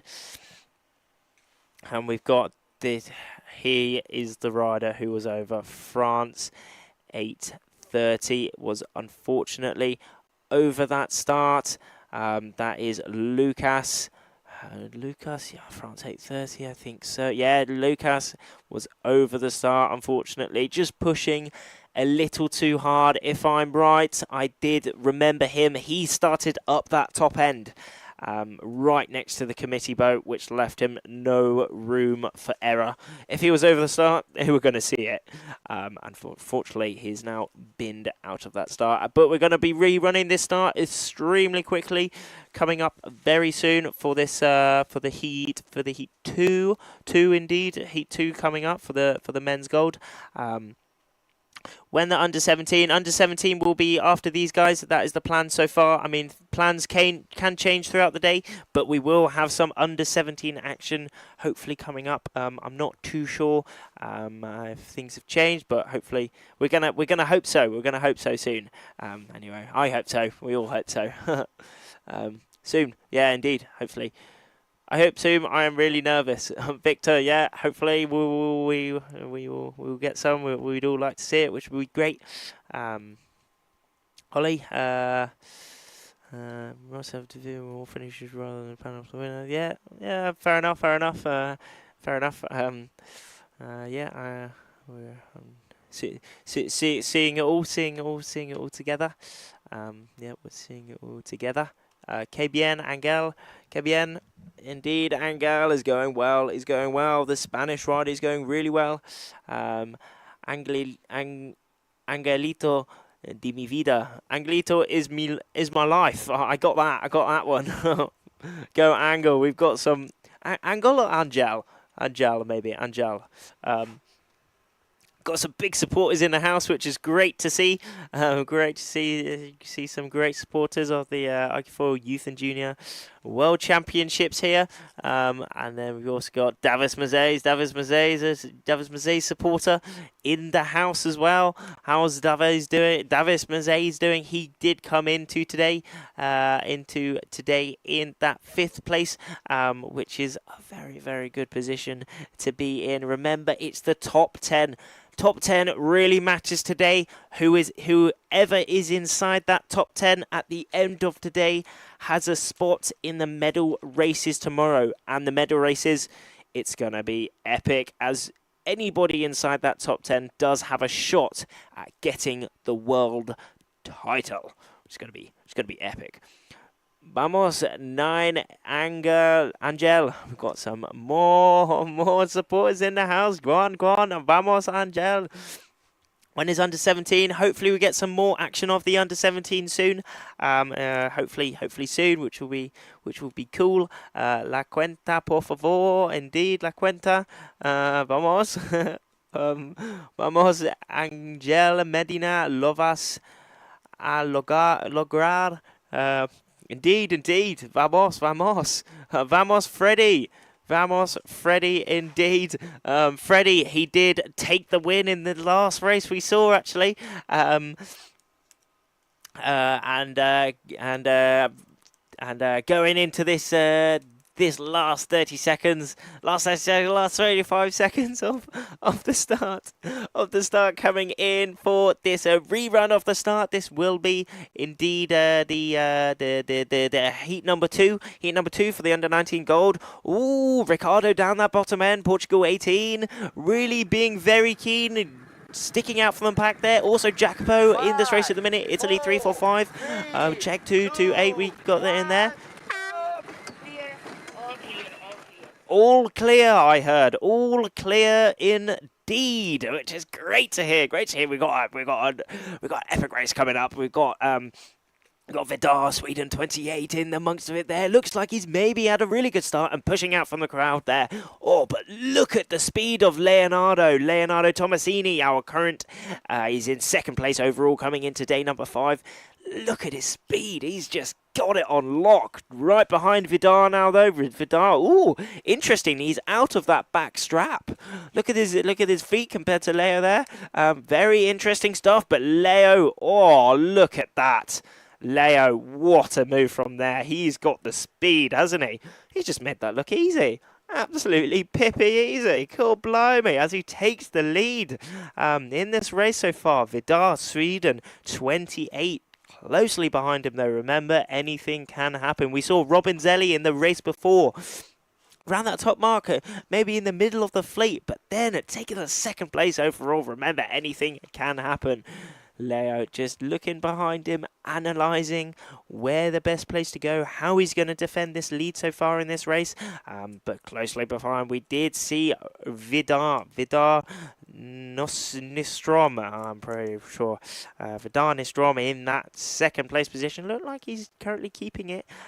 Also, Ian Anik, Croatia 30 in the amongst of it there. Ricardo, Portugal 18 in the amongst of it as well. But Poland 1 on the right of our screen, also cranking down this downwind. Maciek, a really strong player in this competition so far as well. Maciek is currently in 10th place position coming into this last day. The penultimate day. So remember, it's all on this top 10 for going into tomorrow for the medal races. So the pressure will be on for Maciek so far.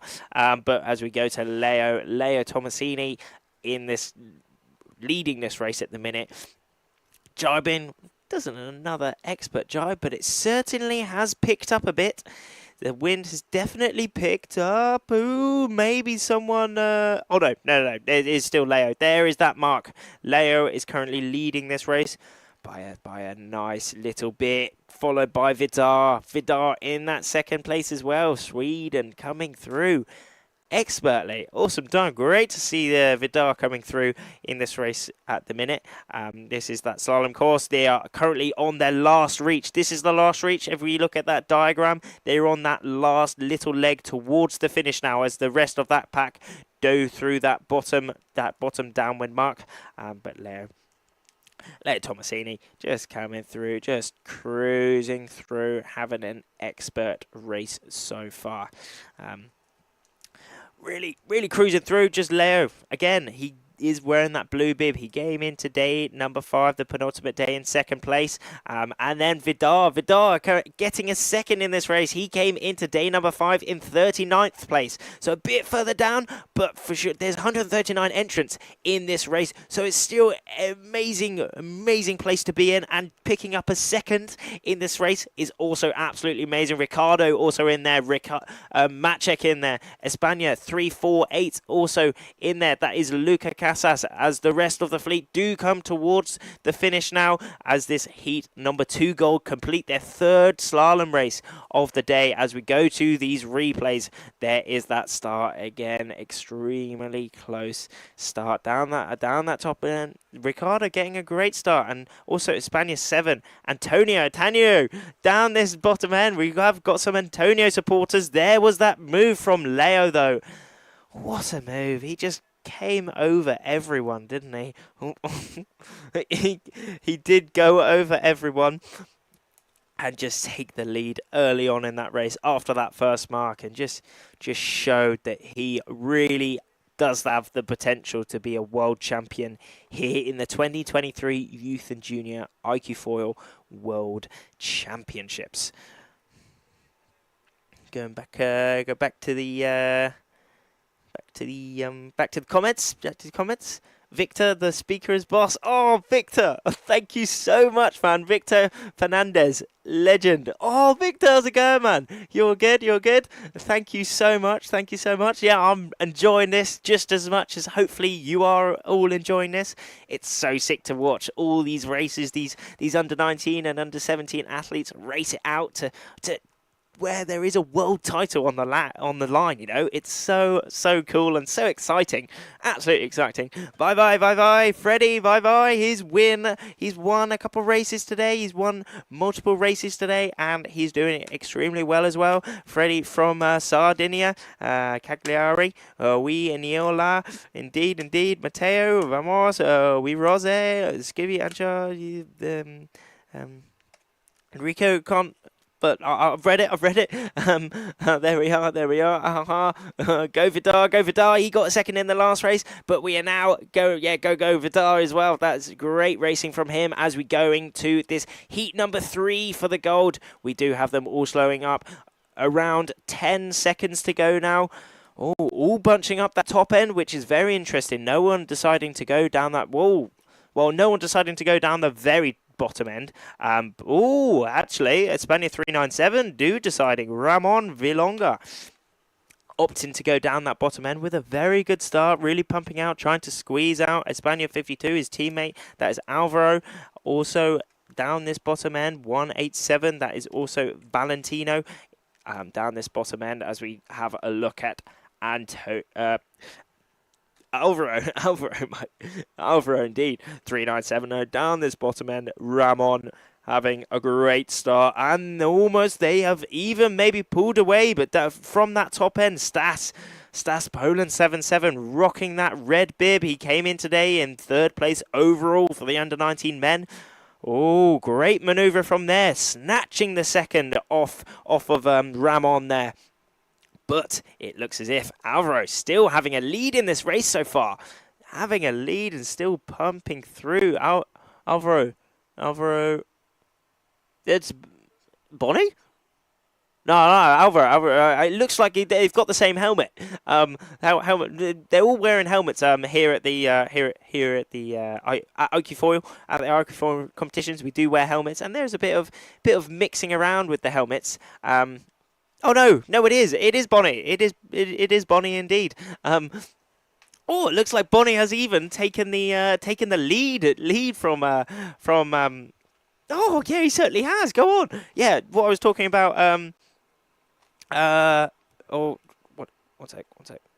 Bonnie and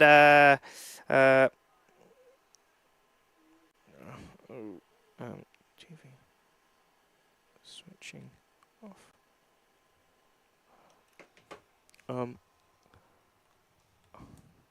Hopefully, there. Okay, little break there. Yeah. But there we are. Stas and Bonnie down this bottom end. Oh, there is also I've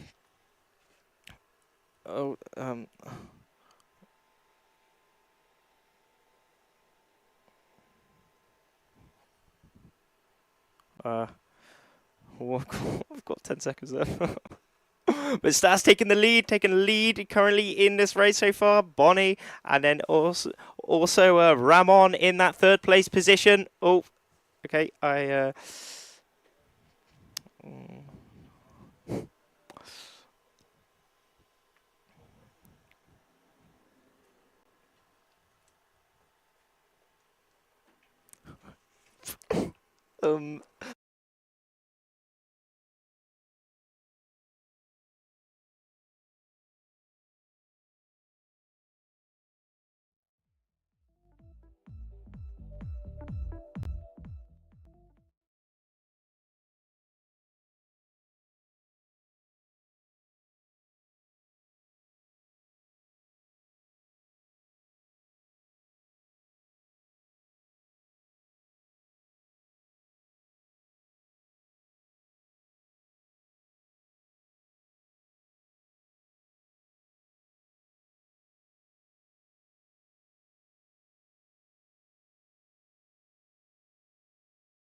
back. Okay, swag. Yeah, back. No, great race though. Great race that was going. We did see Stas take the lead in that race. Saw Stas take the lead and take the win in that race, closely followed by either Bonnie or Ramon, the two homelanders. Bonnie is from Gran Canaria. Bonnie, he is from Gran Canaria, the Canary Islands. And then, okay, straight to the replays. Let's have a look at the replays. There we are. There's that start for the heat number 2, number 3 even. there's Stas down that top end. Looked like Boris Shaw in the middle had a very good start, but didn't quite manage to seal the deal. But 397 and 52 down that bottom end. Ramon and also Alvaro having a very good start. But then where did Bonnie come through? Bonnie had a very good first downwind of that. That is 282. There he is. Oh, maybe having a lead on there, but possibly that was where Stas did possibly take the lead there. Oh, and there is also Ramon coming through, really trying to attack those top two. But Stas, really, really well played. A great race for. Oh, very close. It was indeed very close between second and third there. It would be interesting to see who caught that, but it was Bonnie and Ramon. Two of the Spanish riders who were in that second and third place. But yeah, Bonnie having a great race there. He is from Gran Canaria, but he is now living here in Cadiz. He's studying at university here. A very, very good course. So he is still managing to windsurf and be at the top of his game, getting a top 3 result in that last race. But still managing to study a lot, like all these riders are, as we come into this last 5 seconds, unofficial 5 seconds coming through. Where is that start? The yellow flag is still up. When that flag goes down, we are a go. Oh, how is that start? Oh, it might even be a very good start. As we go to heat number 4 for this heat number 4. This is their race number 2, 3. Not 100%, but in the middle there, we do have, you've guessed it, you see the Latvian flag. That is Davis Mazeis. But down this bottom end, Hong Kong, can't quite make out the 37. That 37 indeed, that is Asghar. We saw him have a great course race yesterday, and he's currently doing extremely well in this race today as well. Look at that, rounding that reaching mark in first place. Will we be able to see him clutch the lead throughout this race and maybe clutching a dub?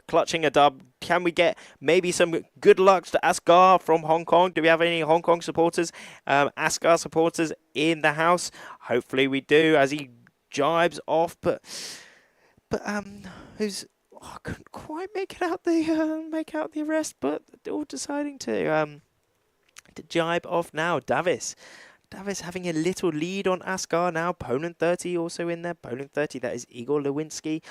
He's currently coming in to day 4 inside of that top 10. He's in 4th position at the minute. He'll be wanting to do all he can to really climb up the ranks to put him in the best position for those medal races tomorrow. But also, nothing is confirmed yet. He's going to be still trying hard to stay in those medal races. Poland 30 having a great race so far indeed. Igor, how's it going? Good grief. Davis Mazeis and also Asghar in the amongst of it there.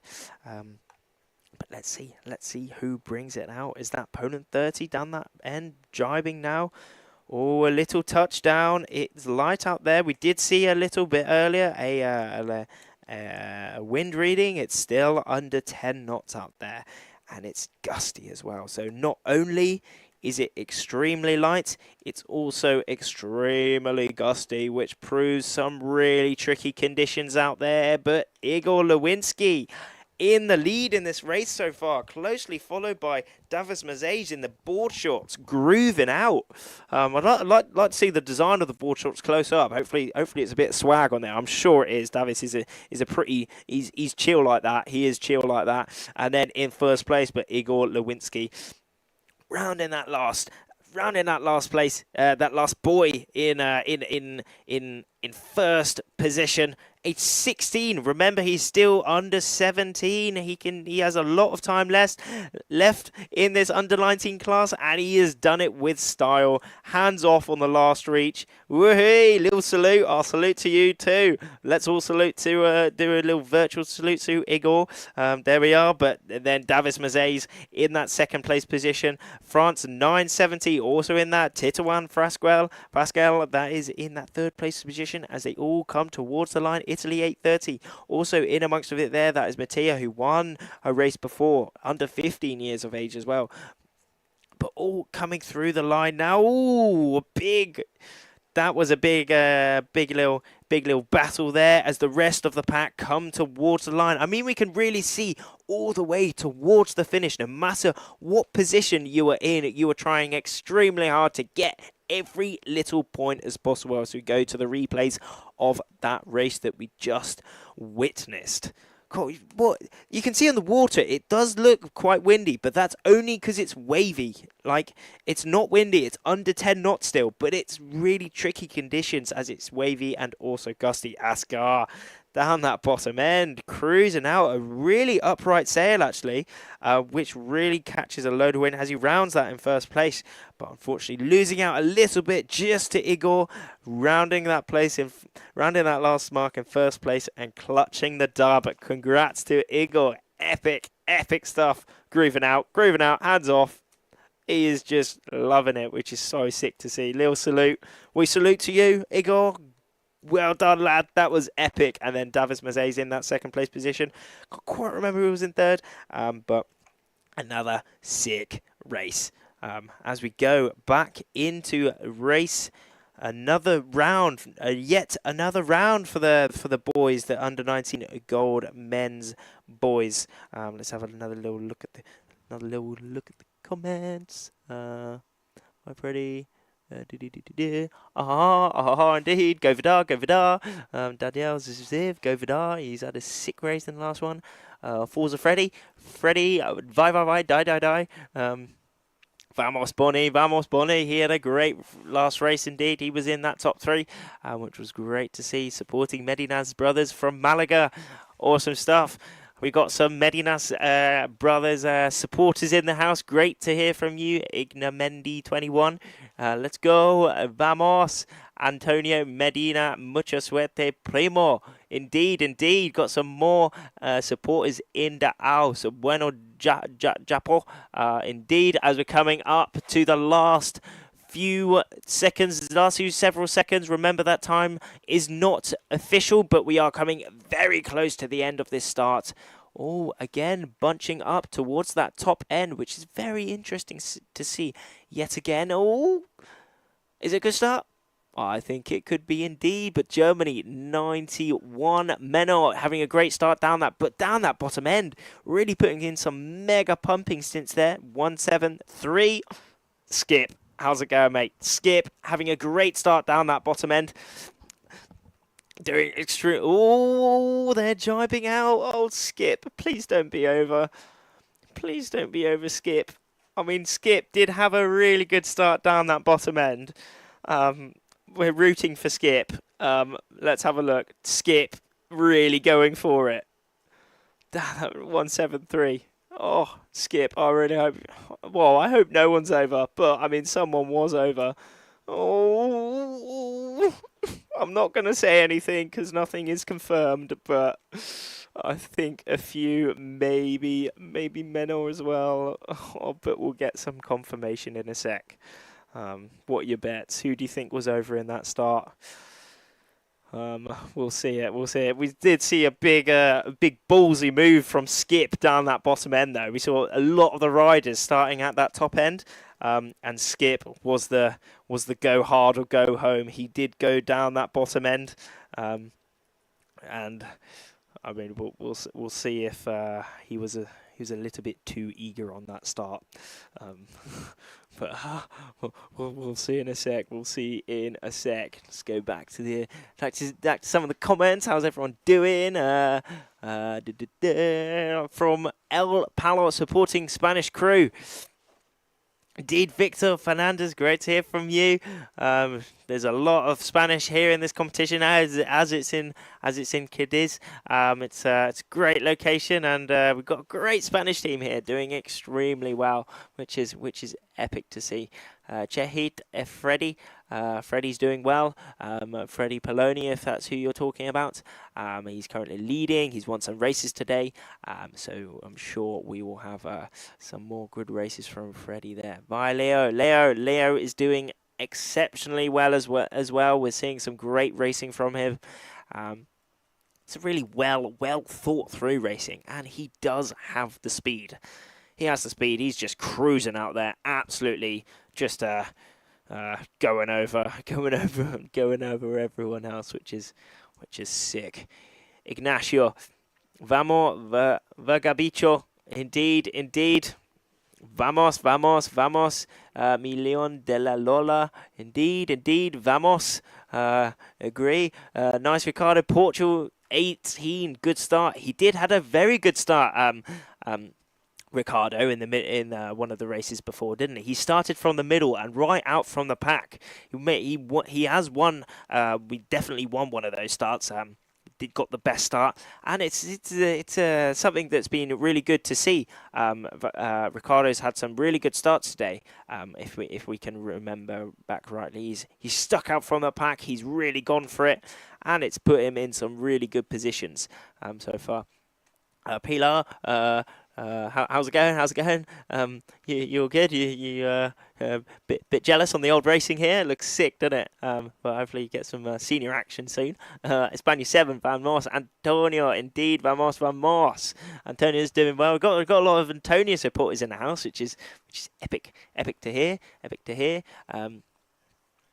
Vamos, Leon de la Lola, indeed. Heat 1, Freddie. We are on Heat 1 at the minute. We can see Freddie on our screen at the minute, actually, with that yellow bib on the holding onto the boat at the minute. He's just cruising, isn't he? Holding a 8-meter iQFOiL sail, standing on the board and holding onto the committee boat. He's just grooving out. He's too swag. He's chill like that. He's going to be hitting the griddy soon. And then let's go, España 480, indeed, vamos. Cuánto le queda a Antonio? If I am right in, if I think the translation, if I can translate that right, that is Antonio is in the second heat, so he will be up next. España 7. But again, he's had some great races today. And then KS Eso Leon de la Lola. Indeed. Vamos. Antonio Caliente que sales. Vamos. Dewaj Tatsui. Indeed. Vamos mi hombre. De trono bueno. Indeed. Vamos to hombre. Vamos. Go Asgard. Indeed. Go on. Let's go. Polalola, indeed. Victor, indeed. I agree. Under 17 men. Hopefully, we'll be coming up. We will be getting some action for all fleets out there, which is going to be great to see. If you've missed the days before. We have seen some action from every fleet so far in the World Championships, which has been absolutely amazing to see. So if you want to have a look back, there is on the iQFOiL YouTube, which we are on at the minute. So do have a look back, see the races, and I'm sure a lot of the riders today will be looking back at the live stream as they also use it for a bit of training, a bit of analyzation from the races. Which is cool to see as well. It's not, well, obviously it's sick to watch. It's so much entertainment, which is epic for us. But it's also great for all these riders to see, have a little debrief on their racing, on how they did, and maybe they had some thoughts, and a really good way of having another perspective on how you race, which is really cool to see. And are they racing today? I'm pretty sure they are racing today. At some point. I'm not 100% though, as it is very light winds. But yes, I guess we'll have to see together on if they race today. Pilar, haha, of course, I'm jealous. There's nothing like competing at home. Yeah, no, it's sick, isn't it? I mean, today, is today normal? Is today normal for you? I mean, today is like lovely. It's like what I think of Spain. It's like super warm. It's like lovely sun and it's great conditions out there. And you should go out on the course, have a little look around, which would be sick. But yeah, we do have some of the best riders in the world coming from this location, Cadiz. Pilar, yourself, you come from here, one of the best riders in the world, which is really sick to see.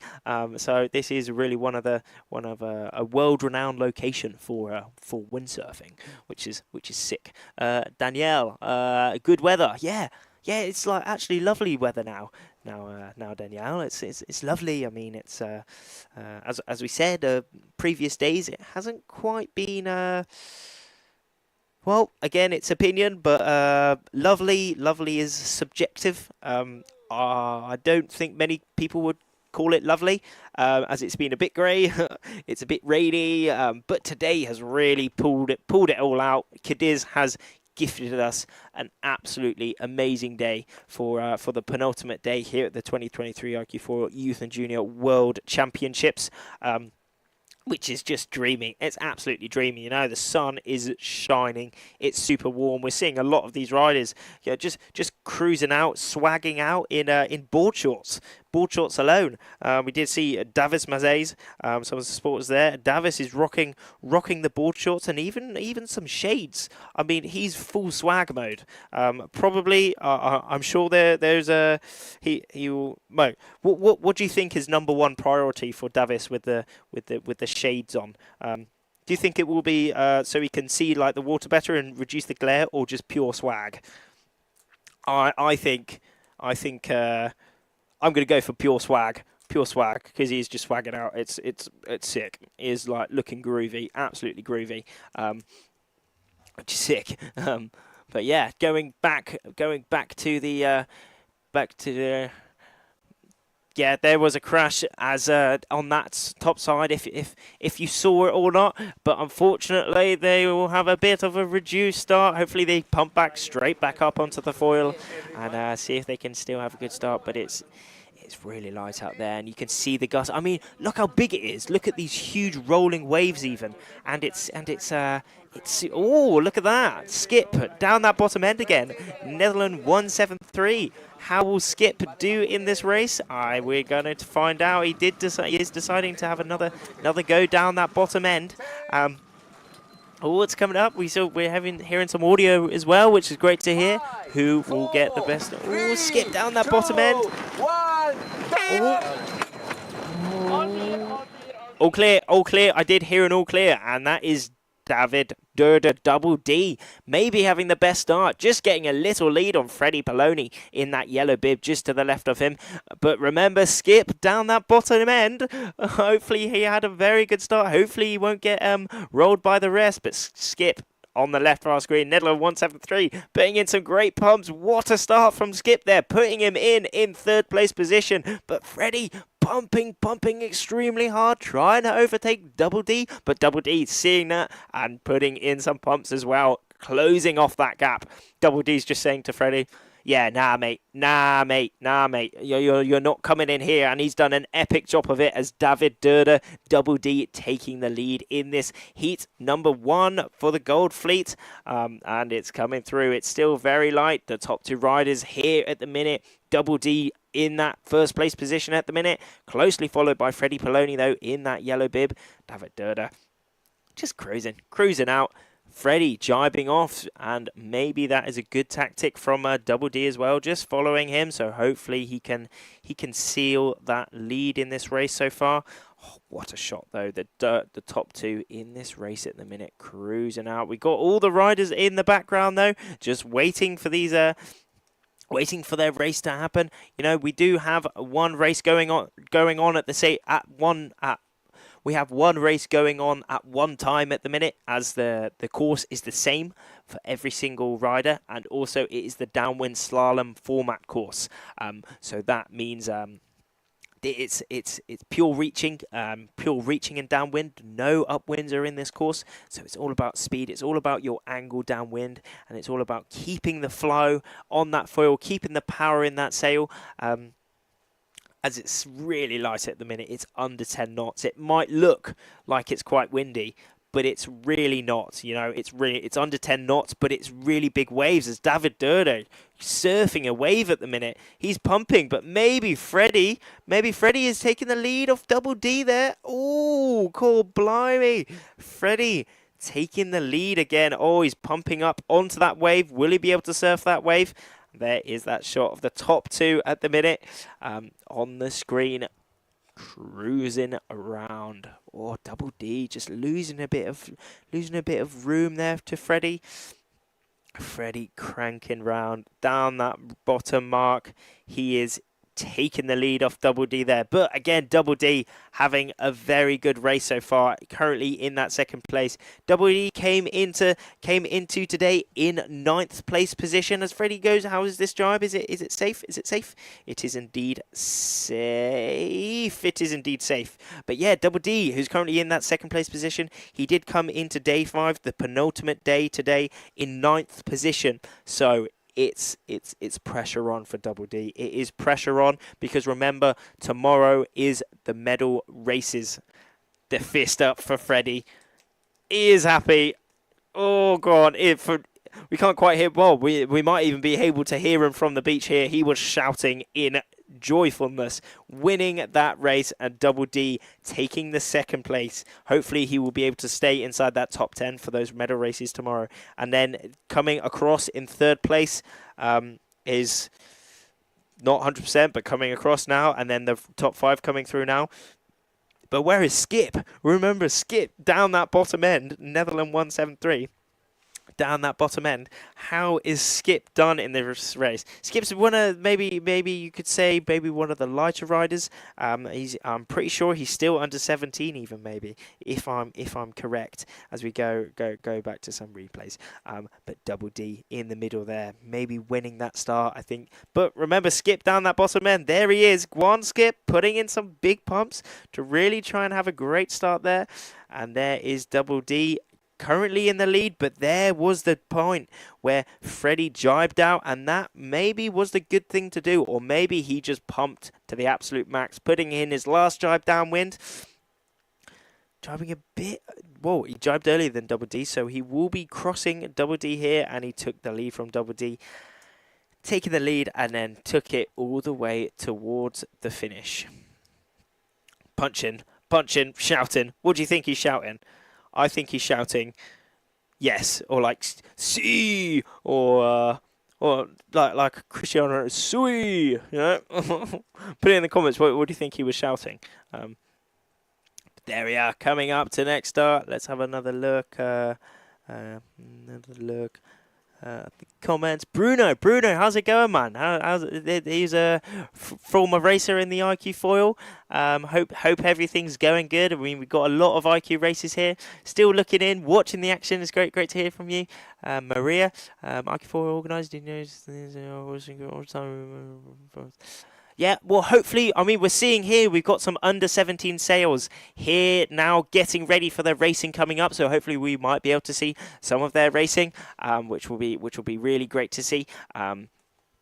Yeah, they have come out as possibly this will be their last races for the under 19s. So yeah, maybe hopefully we will get some under 17 stuff. But yeah, I'm gonna see what you see, which will be great. But down that bottom end. With that, coming up.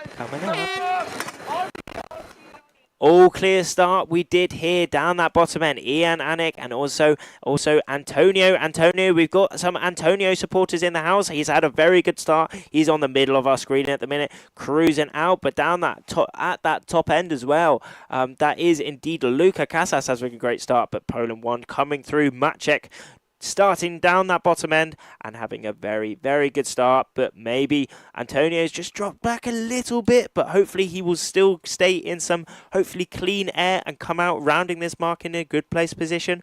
Antonio now putting in some pumps, but back to Maciek, who's currently leading this race so far. Oh, cruising round, and then in Ian Anik in that second place position, Croatia 30, and then that is Antonio putting in some big pumps in the red little the red Rashi there, Espana 7, having a very good race so far. Hopefully he will be in that top 5 for you supporters out there. But Maciek and also Ian currently in those second. Oh, looking like they're taking a bit of a higher line though. We do have Vidar down that bottom end, putting in those pumps. Will they have caught the top 2 up here? Ian putting in a jibe here. Where is that cross? Oh, just having to adjust. Oh, this is going to be very interesting between Vidar and Maciek. Who's going to... Oh, Vidar taking maybe... Well, remember, they the other riders have jibed, so they've lost a bit of ground there. But Vidar... Oh, and look who's coming through in the back there. It's... guess who it is? It's Leo again. It's Leo in that blue bib. Will we see him come back up into those rankings? We didn't see him like super high in that start, not in that top 3. For sure, he did have a great start and a great first race, but he's coming back into it. But concentrate on Vidar here. Oh, it's so light. It's such light winds at the minute. There's less than 10 knots here for sure. I mean, I'm looking out, and how windy do you think it is? I think it's around 7-8 knots, and it's less wind than what it looks like as well. Just have a look at the riders and how underpowered they are, really trying to inch and get and use every little bit of power they possibly can. But there we go, Leo. Has he maybe taken the lead? We did have Maciek on the left of our screen now. Jamming a bit before. Oh, yeah, cheeky boy, Leo taking the lead again in this race. What a downwind. Leo's downwinds are just something else, aren't they? I mean, we also have just behind here, if I am right in saying, that is Lucas. Lucas having a great race, France 8:30, but Leo Tomasini rocking that blue bib, who came into today in that second place. What a downwind from him, taking the lead of both Ian and Maciek. They did decide to drive a bit earlier, so maybe that was the strat. Maybe that was the strategy of today. But that's all about it, especially in these light conditions. The tactical tactics and the strategic strategies really do make the differences between a good race and a bad race, as Leo just expertly demonstrates this, taking the win, closely followed by Lucas Gadin, having also a great race today, mixing it up a bit, and then Maciek coming in that 3rd place. Wow, what a race. Again, amazing switch-ups in this race, shows how hard it is. Also, Robin, no, that is Noam actually, that was Switzerland 101 coming through the line. Going back to the replays. Ooh. Interesting angle there. Didn't quite get the best angle there because it looked like maybe somewhere over, but remember, it was an all clear start. But there we have Maciek taking an early lead in this race, actually closely followed by Ian and Croatia behind. But there are those top 2 riders coming across. But then it looked as if Leo and also Lucas deciding to take a jibe a little bit earlier. Maybe they saw a little bit of pressure, a little gust, a bit more wind on that right side of the course. They jibed into it, and that was the right decision to do. That was the right decision, as they did come out on top.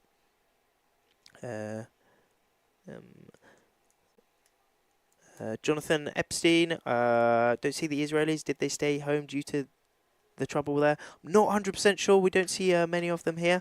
Hopefully they get back to racing and windsurfing super soon, because it's sad to see them not here. But yeah, Maria Falos +1, indeed got some. Yeah, Danielle, unfortunately, yes. Hopefully we can see you. We can see you back racing as soon as possible. Get back into the action. But it's great that you're watching in and getting a piece of the action. Please focus on under 17. Hopefully we will be having some under 17 now. They have come out here on course Area B, so we will hopefully be seeing some of that soon. We'll see. Hopefully we'll see some of that together. But coming into the last 15 seconds or so of this race, down that bottom end, we do have TBR 484 Will Will Ziegler down that bottom end. Poland 21 also just above him. Michal.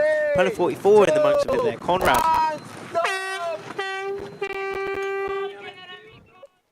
Oh, another general recall. Oh no, oh no, oh no, oh no. They're pushing so hard. They're really trying to get every ounce of speed they can and getting the best head start in the race. Really trying to hit that start line at 0. But you know, when it's this light and tricky conditions, it's so hard to time these starts right.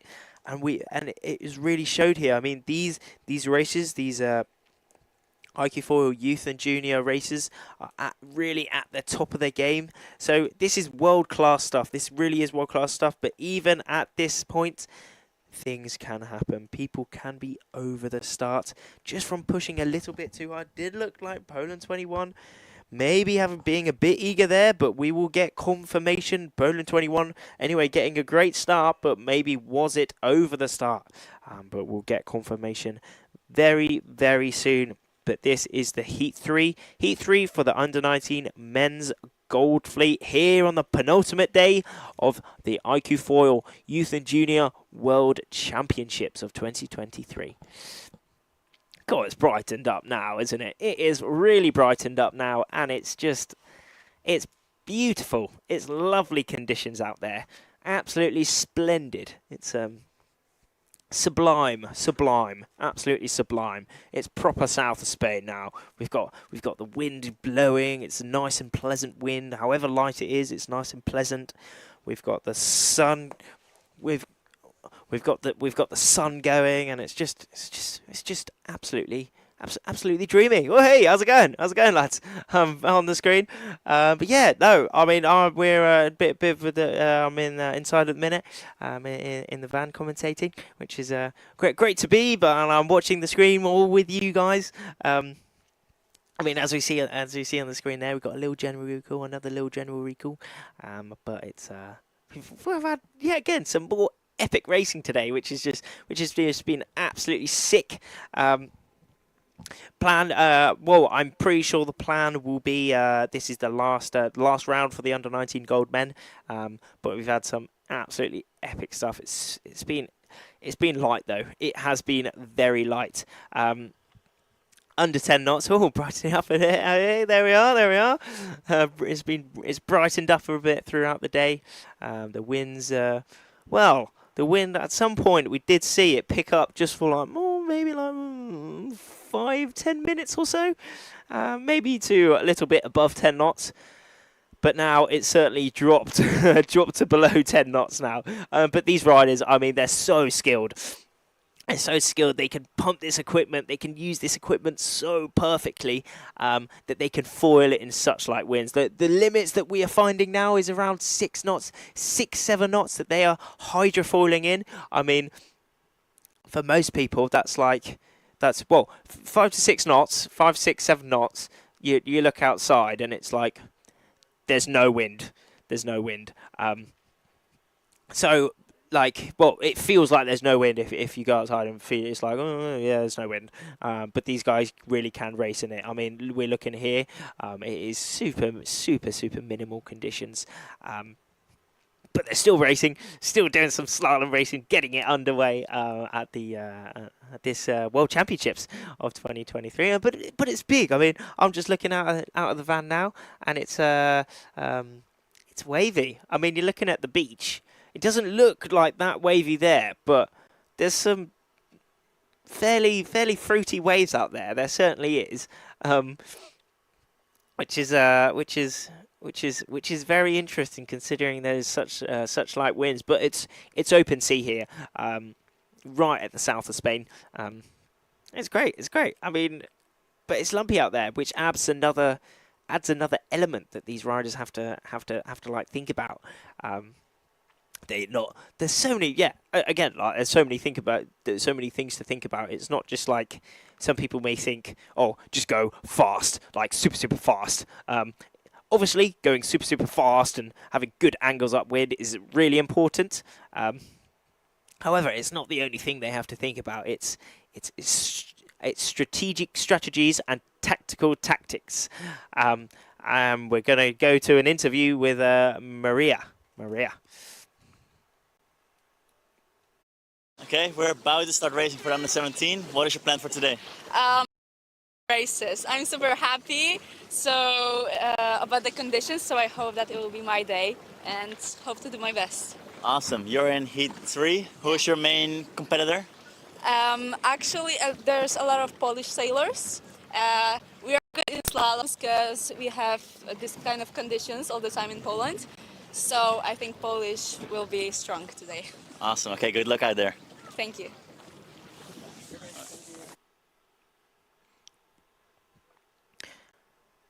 Cool little interview with Maria, who's currently rocking that blue bib.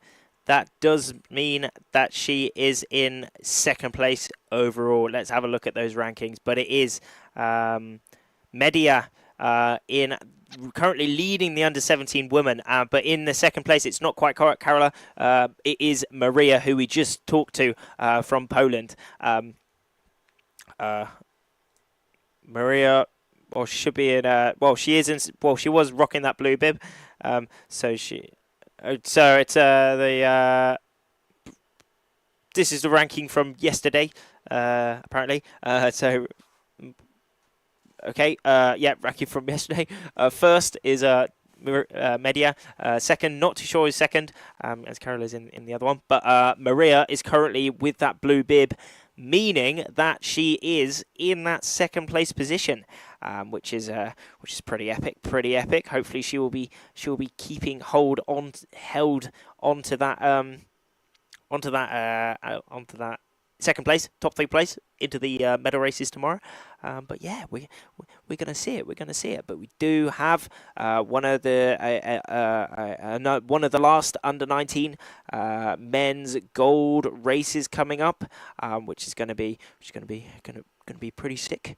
Let's get the under-19 3. Yeah, coming up very soon. Under 2 minutes to go now until this one of the last races for the under 19 men's gold. Please focus on under 17. Guess what we're doing next? Under 17, which is going to be great to see. Hopefully we see some under 17 as we got a little interview with Maria there. Maciek, Poland 1, let's go. Yeah, he had a great last race, didn't he? He was leading at one point as well. Under the 17 men's decision, you do over 120, you never mentioned here. Hopefully we do get some action coming in from those guys. But we're going straight back to one of the last starts for the under 17 men coming up. Not long to go at all. Who is in this race? We are in Heat 3 gold, and Boris Shaw in the middle there. Looks as if he had a great start down that bottom end. Maybe pumping really hard to try get over on top of those other guys, but Stas again starting from the top end, coming in with the speed really fast. It's very interesting because we've seen leaders at that first mark coming from all aspects of the line, from the bottom, from the middle, from the top. We're seeing Boris starting in that bottom pack, putting in those pumps and taking the early lead in this race for the Heat 3 gold men under 19.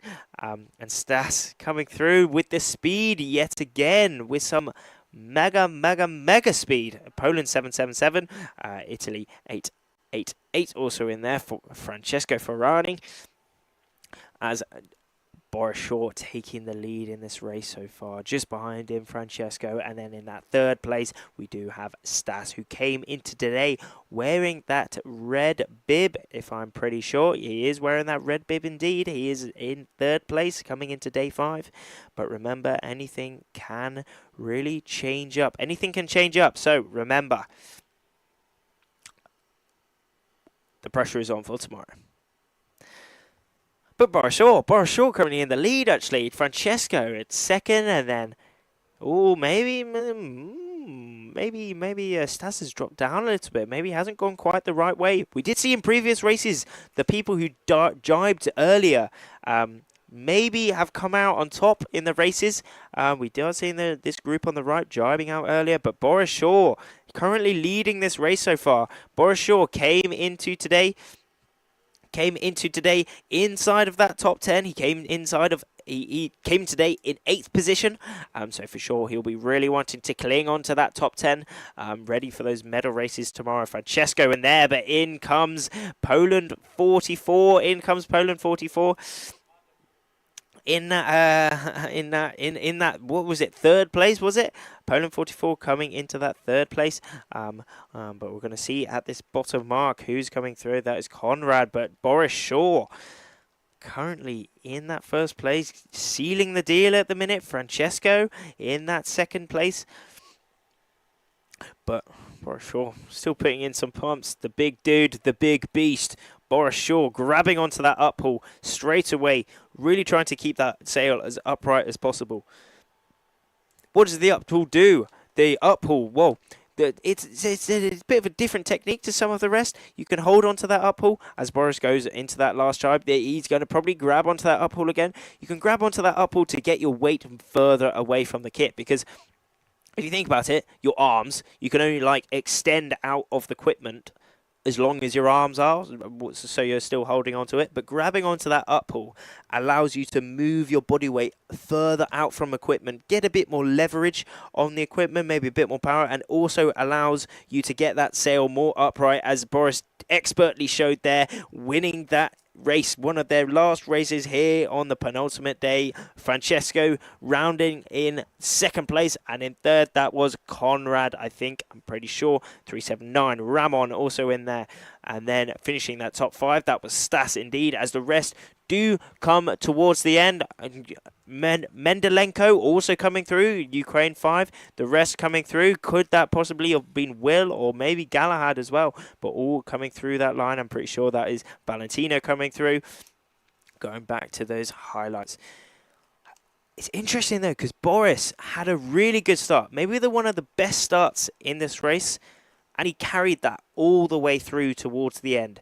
Francesco also down that bottom end, clutching a top 3 position in this race. But Boris Shaw expertly showing how you race in these sub 10 knot wins here in the iQFOiL class on the slalom courses. Cool. That would be great for him. Great win. I think possibly the plan is, if plans don't change, this might be their last race of today for the under-19 men. Don't worry, because we do have some more coming up, hopefully. But yeah, great result from Boris there. And the rest, well done, which has been great to see. Let's go to the comments here. Vamos, Antonio Medina. Vamos, and Antonio. Let's go, Vidar. Indeed, Vidar's been doing very well today, which has been great. No wind from Igna Mendy 21. No wind. It's light. It's extremely light, as you can see here on the screen at the minute. We have got sub 10 knots. 6, 7, 8 knots out on the course, but it's gusty as well, which adds another hard bit to the racing at the minute. So it's really tactical, and you need to get your race strategy absolutely perfect. Perfect for Espana 480. Let's go. He did have a perfect one out there on the course, which was really great to see. Lots of different people having great racing here on day 5 of the World Championships, which is great to see. Leo come out of nowhere, yeah. That was insane. Well, I was well surprised to see Leo come out of nowhere. He really did. It was like maybe in the middle, and then bang, he's suddenly in the mix of it. But we're coming up to heat number 3. Let me just see one of the numbers. I see a Denmark flag in there. That must be heat number 4 for the men's gold.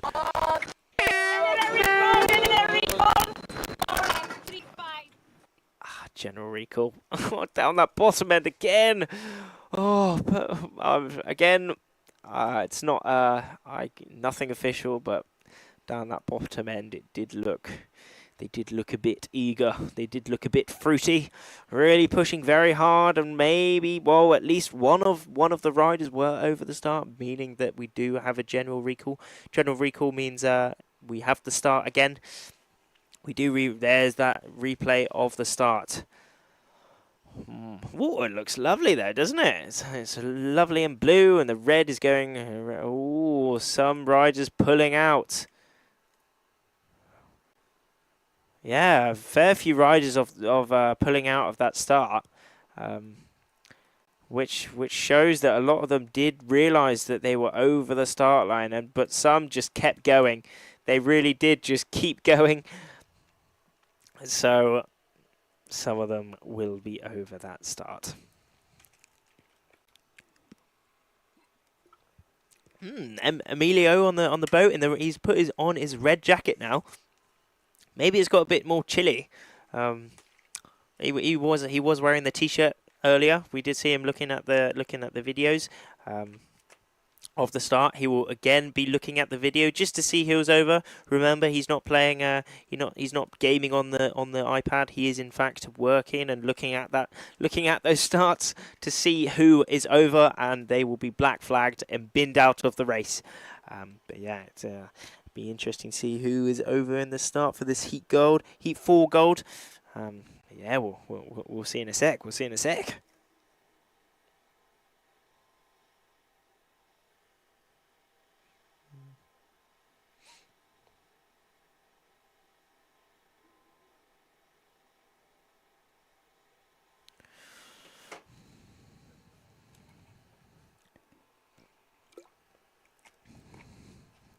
So, little something new. We're gonna come up to a reporter in the field.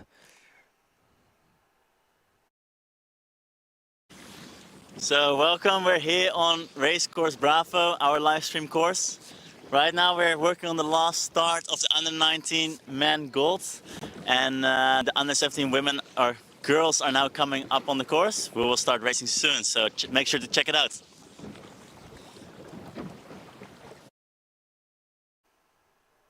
Swag. There's Luke. Luke, he is one of the class. He's one of the team for the IQ class. Absolute top lad. He does a lot of media, and he's giving us a quick update on what's out on the course. And he's got the beautiful privilege of being out on the media boat out here on Course B. And he's just grooving out. He is interviewing some of the rest. And there is that blackboard. But yeah, cheers for that, Luke. Hopefully he is a more for you. Good lad. That's swag. But there is that blackboard where they're writing the numbers. Remember, Emilio, we can see him holding that iPad. Who is over that start? But we already have a few names over that start. Can you see? I can't quite make it out yet. I saw a 350 in there. Didn't quite see the country, but I think there's only one 350 in this race, and that is indeed Tomasz from Poland. 350. Unfortunately, Tomasz, you are one of the ones who is over. Yeah, Poland 350, there we are. Unfortunately, he will be making his way off the start line as he was over that start. Who else was over the start? Got a lot of riders here. I mean, we had 18. We do have 18 in this current heat. The under-19 gold men are split into four groups, as we do have lots of riders here in this division of the iQFOiL World Championships. And there's is that 350? Could that be 350? I think that is Tomasz making his way off. Oh, poor dude. There we are. Oh, unlucky, mate. Unlucky. I mean, it's a good way to go, though. It shows that you are really pushing the limits and trying to get every single ounce of gap and gain that you can get on the course. And if I'm right, this will be the last race for these under-19 men. So unlucky Tomasz, ending on a little over the early start, but you can be happy, mate. You can be very happy with how this competition is done, how this competition has gone for you. Oh, there's Davis Mazej, Latvia 29, also there. Poland 30 as well. Igor had a great, I think he won. Yeah, he did indeed won a race. Cool. Sick helmet, though. Look at that. Little designs on. Oh, as well, Italy 20. Now we're getting a bit closer. Gabrielle, we can see some pretty epic helmets out there. That's one thing that I think should everyone should bring to the game. I mean, we're seeing like F1 stuff. Their helmets are like all arty and like fancy and all that stuff. And I think it's a good bit of person like to be unique. What's the word? Personable? Is it? Well, you know what I mean. It's like you can stand out with your own helmet, with your own design, which I think is sick. And some of these guys are designing their own helmets, which is really cool. But one rule about the helmets, you do have to have a helmet which is I can't remember the exact details of the helmet, but you've got to have a certain surface area, call it 500 centimeters squared, of bright color on your helmet, just so it can be very visible. Because if you could imagine. On the course, maybe something goes wrong and they get away from their equipment. If they have a black helmet or like a dark blue helmet, it's going to blend into the water, isn't it? It's going to can't quite see them. But with a bright coloured helmet, they are able to be visible very very nice and quickly for safety reason. And also bright helmets. That's I love a good bright helmet. Stand out. Be a bit unique from the crowd, and that's someone who's unique from the crowd as well. We did see Davis Mazej rocking the board shorts. He is in this race at the minute, I'm pretty sure. Let me just check. He is in this race. Let's buy his board shorts and his sunnies. Swagging out like a proper dude, surfer dude, and he's doing great at the minute. Hopefully he will be inside that top 10. But we are getting back into the start. Back ready for this start for the Heat 4 of the Under-19 Men Gold. Back to the comments. Under-17 men, yeah. Hopefully we might get some in this competition. Get some footage. Yeah, we'll hopefully maybe watch some of that together. Let's go, Manolo. Italians putting on a real show here. They certainly are. How sick was it? Did you watch that bit where Leo just came through out of nowhere? He's epic. You should be here though, Manolo. Manolo is if people don't know, Manolo is a epic god tier windsurfer himself. He does all the IQ. He's been on some youth and junior podiums himself in the international stage. Absolutely epic stuff that we have in a lot of riders watching him from here.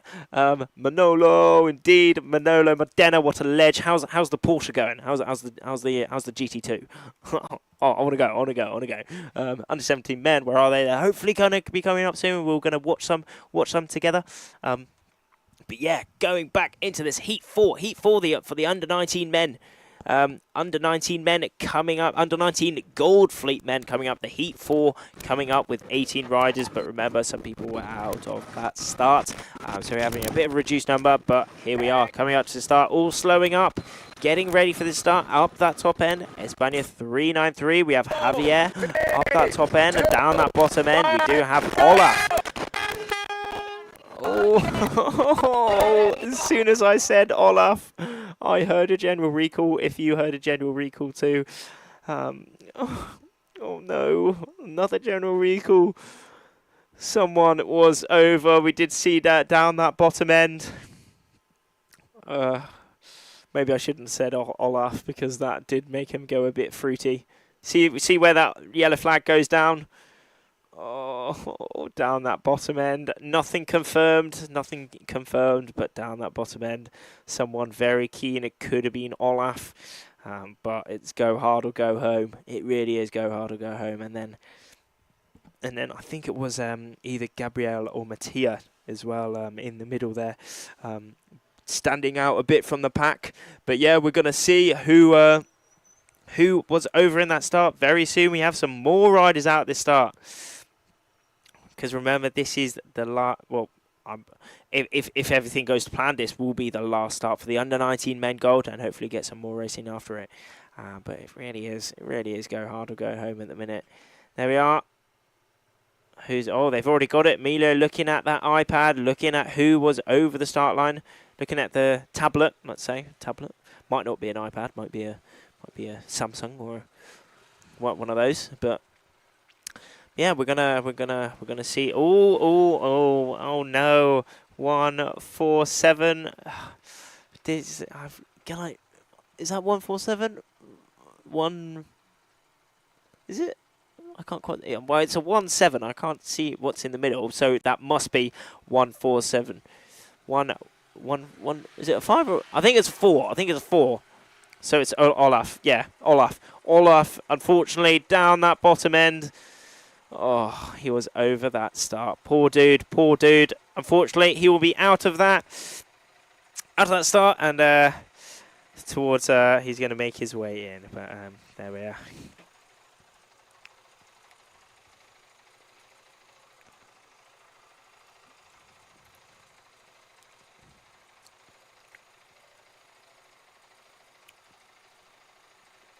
Sweet, sweet. Yeah, that's. But we do have the under-17s coming up very soon. Very soon coming up, as this is the last race for the under-19 men gold. So let's have a little look at what the differences are between the under-19 equipment and the under-17 equipment.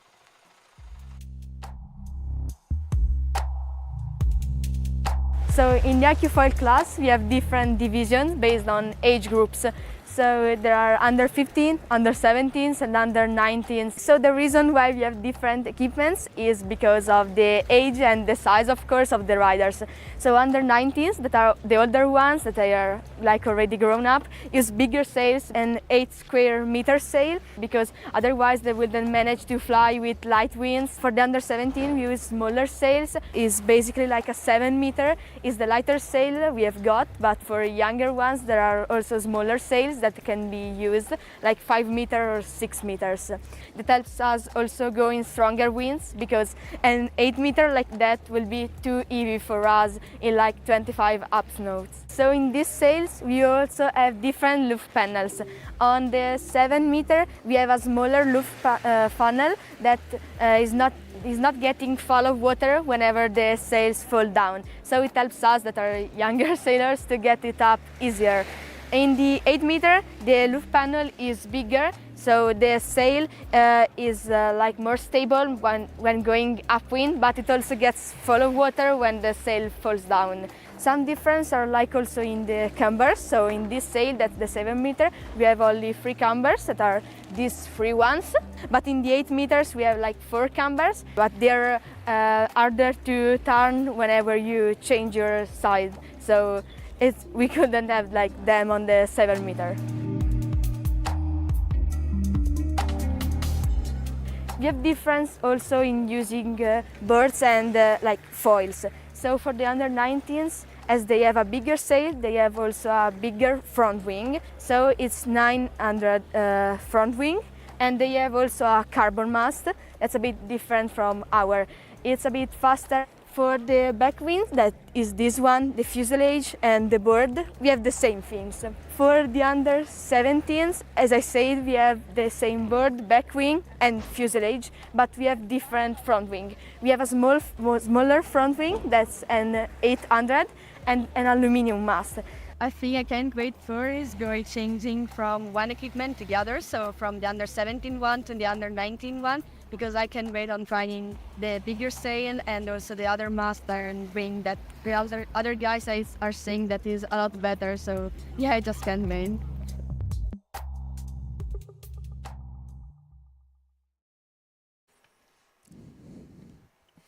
So yeah, it's gonna be cool. We're gonna have some differences as well between this.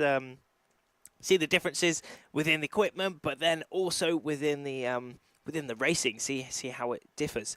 But we are coming up to the last minute. We are still going for that slalom course. Remember, we are finishing the under 19 Gold Fleet series, under 19 Gold Fleet slalom series that we've had today, and that is the course. So it's a reach. It's then a downwind, and then it's 2 final reaches. So it's not the usual 3-boy slalom, as the downwind does allow for a lot of tactical decisions to be made. Where you go, where you pump, and yeah, no, it's gonna be good. It's gonna be good as we're coming up to the last 2 minutes of this start.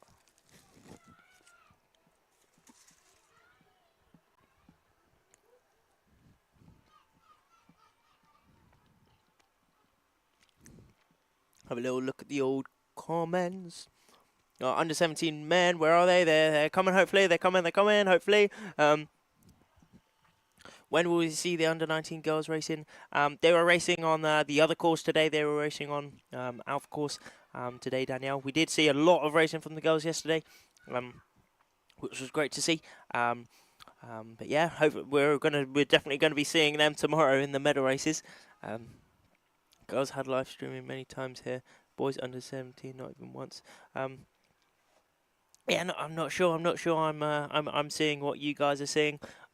Yeah, hopefully we will be seeing them tomorrow, at the very least.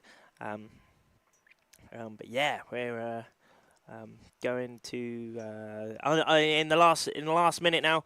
Last minute of the of this last race for the Heat 4 of the under 19 men.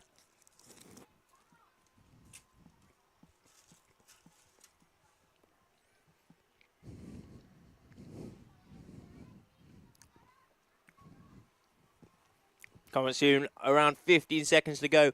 Spania 393 opting to make another, opting to go up this top end again.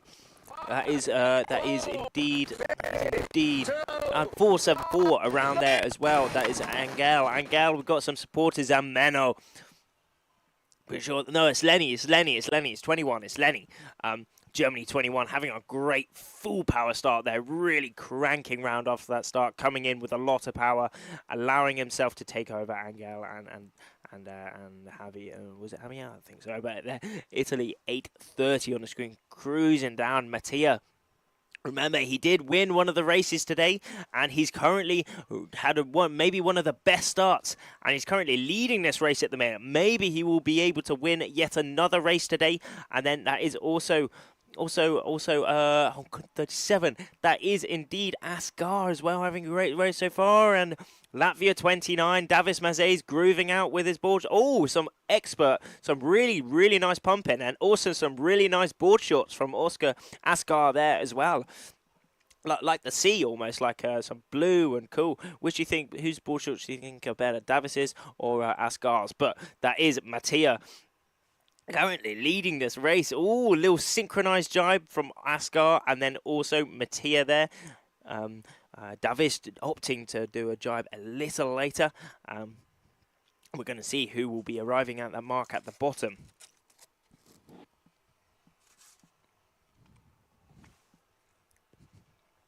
Davis putting in some... Oh, he's quite high on the foil, though. Oh, he's putting in some really big pumping stints here, though. He is working extremely hard, trying to take that lead off of Mattia, maybe Asgar in there. Oh, very interesting up that top end. Asgar maybe overtaking Mattia just a touch there, but Davis is coming in with the speed. Really coming in with the speed here. Maybe it's going to be very interesting to see at this ley line who would have taken this who would have taken the lead in the race so far, but we do have Davis. Oh, no, it's very close. It's very close. Where is that ley line though? Asgar is taking a little bit of a gain out of these two riders here and jibing through.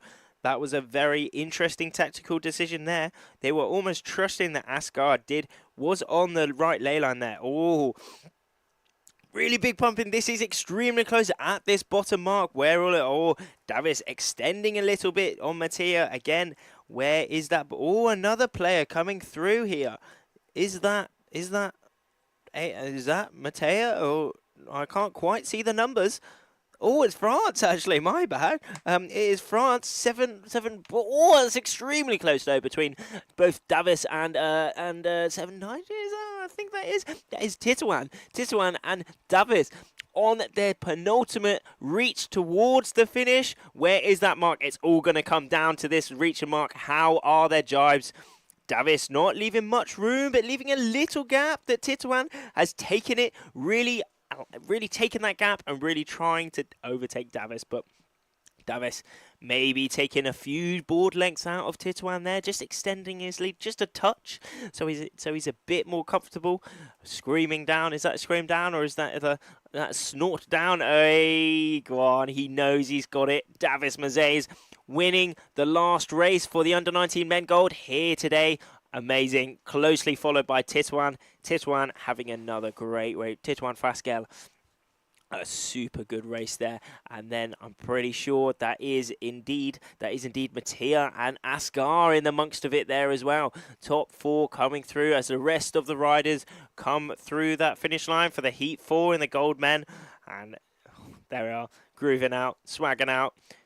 Davis has got it all. He won the last race. He's got the board shorts. He's got the helmet. He has got the shades, and he's swagging out. What an absolute race! Great race from here, winning the last day. Last race here on day 5 for the under-19 men, but we do have some more racing coming up, so do not go anywhere. But there we have Lenny, absolutely executing that start perfectly. And down that bottom end, Mattia having a really good start. But there, this was the point where Davis got the lead from the rest of the riders there. He pumped his absolute mind off. He pumped his mind off, pumped his legs off. But there's that moment where Titouan and Davis are neck and neck towards that last finish, but at that last mark, Davis did get it, putting the hands up, putting his hand to the chest, trying to take a deep breath, hand and arm up. He got it, followed by Titouan. Absolutely epic race from there, finishing the under-19 boys here. Oh, swagging out. Yeah, he's got the swag. Davis Mazeis, what a legend. For you supporters, that will be a great result for you guys there. But Titouan also having a great race there, which was really cool to see. But yeah, now, guess what? Guess what, everyone? We're moving on to a bit of under 17, which all you guys in the comments here will be very happy about, which is going to be absolutely epic to watch. I can't wait. Just going to take a nibble to eat.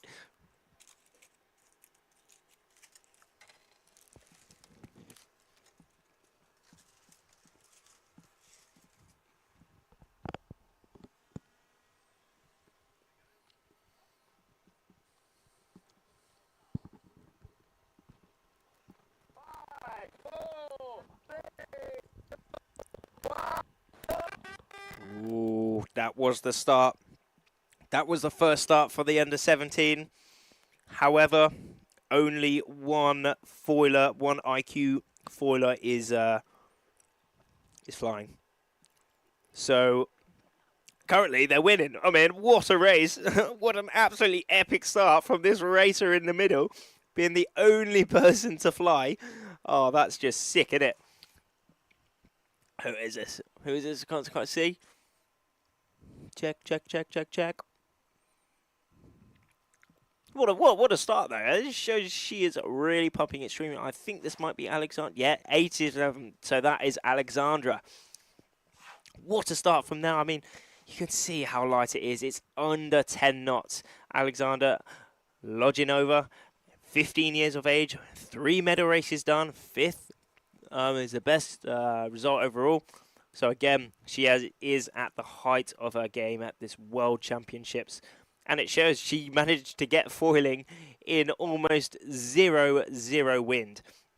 The only girl to get foiling here in the afternoon of the penultimate day. But yeah, so that race has now been abandoned, and we're gonna hope a little bit more puff of wind comes through the line, and hopefully get some more racing going for the under 17 girls here on day 5 in Cadiz. Smiling in the camera. Go on. Whee, there we are. How's it going, Alex? All good? Swagging out again. She'll be very happy that she was the only one to get foiling. Her pumping technique. Let's have a look at that pumping technique. There it is. Can she get foiling? Oh, not quite. But that shows that her pumping technique is really world class. She got foiling, the only girl to get foiling in that race so far. So, I mean, she was winning that race for a very long time with a very, very healthy lead. But unfortunately, as no one else got foiling and the wind was extremely light, that race have now been abandoned, and we're going to rerun the race and hope for a little bit more wind so we can get a full race done.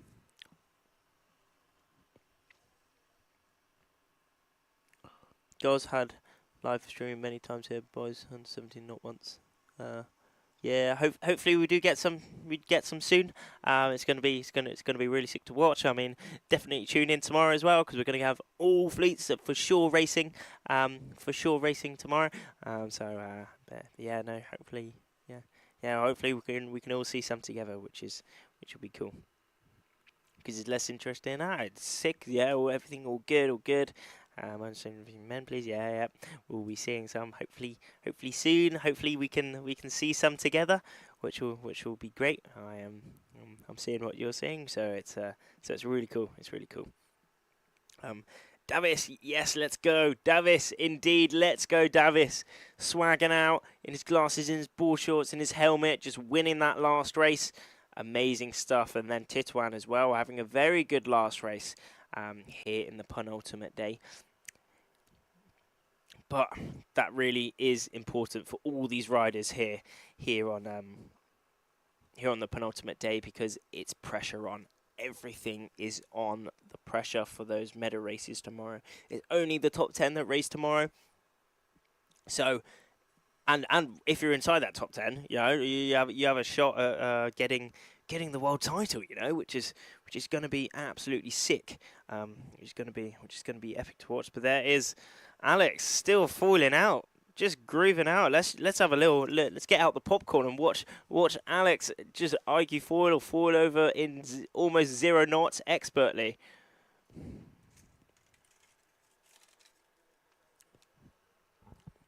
Awesome. So let's get a little interview with the class manager, Gonzalo Costa-Hovel, out on the course. All right, Gonzalo, you're the class manager of the iQFOiL. How's this week for you so far? It's been good. We have very challenging days. The wind has been up and down the whole week. Now today we managed to get some races in with this light thermic wind. We're hoping that it lasts a bit longer. The Bravo course now, the one we're live streaming, the wind has dropped quite a lot for the under 17 girls. So not sure what we're going to achieve. The other course, the Alpha course, is running under 17 gold races. They're still running. We're going to try to get the most out of it for them. We're aiming for 5 in total today. And unfortunately, maybe the Silver Fleets won't race today. We are deciding now. Hopefully, if the wind increases, maybe we get one of the Silver Fleets out. But at the moment, looks like unlikely. Yeah, because what is the limit for the under 17s to race? The under 17 limit more or less is 7-8 knots. We can race the under 19s on that wind, but now we have around 6 to 7. So some of them foil, some they don't. So we're trying to keep it fair for everybody. Yeah, we need more wind. Okay, thank you so much. Yeah, you're welcome.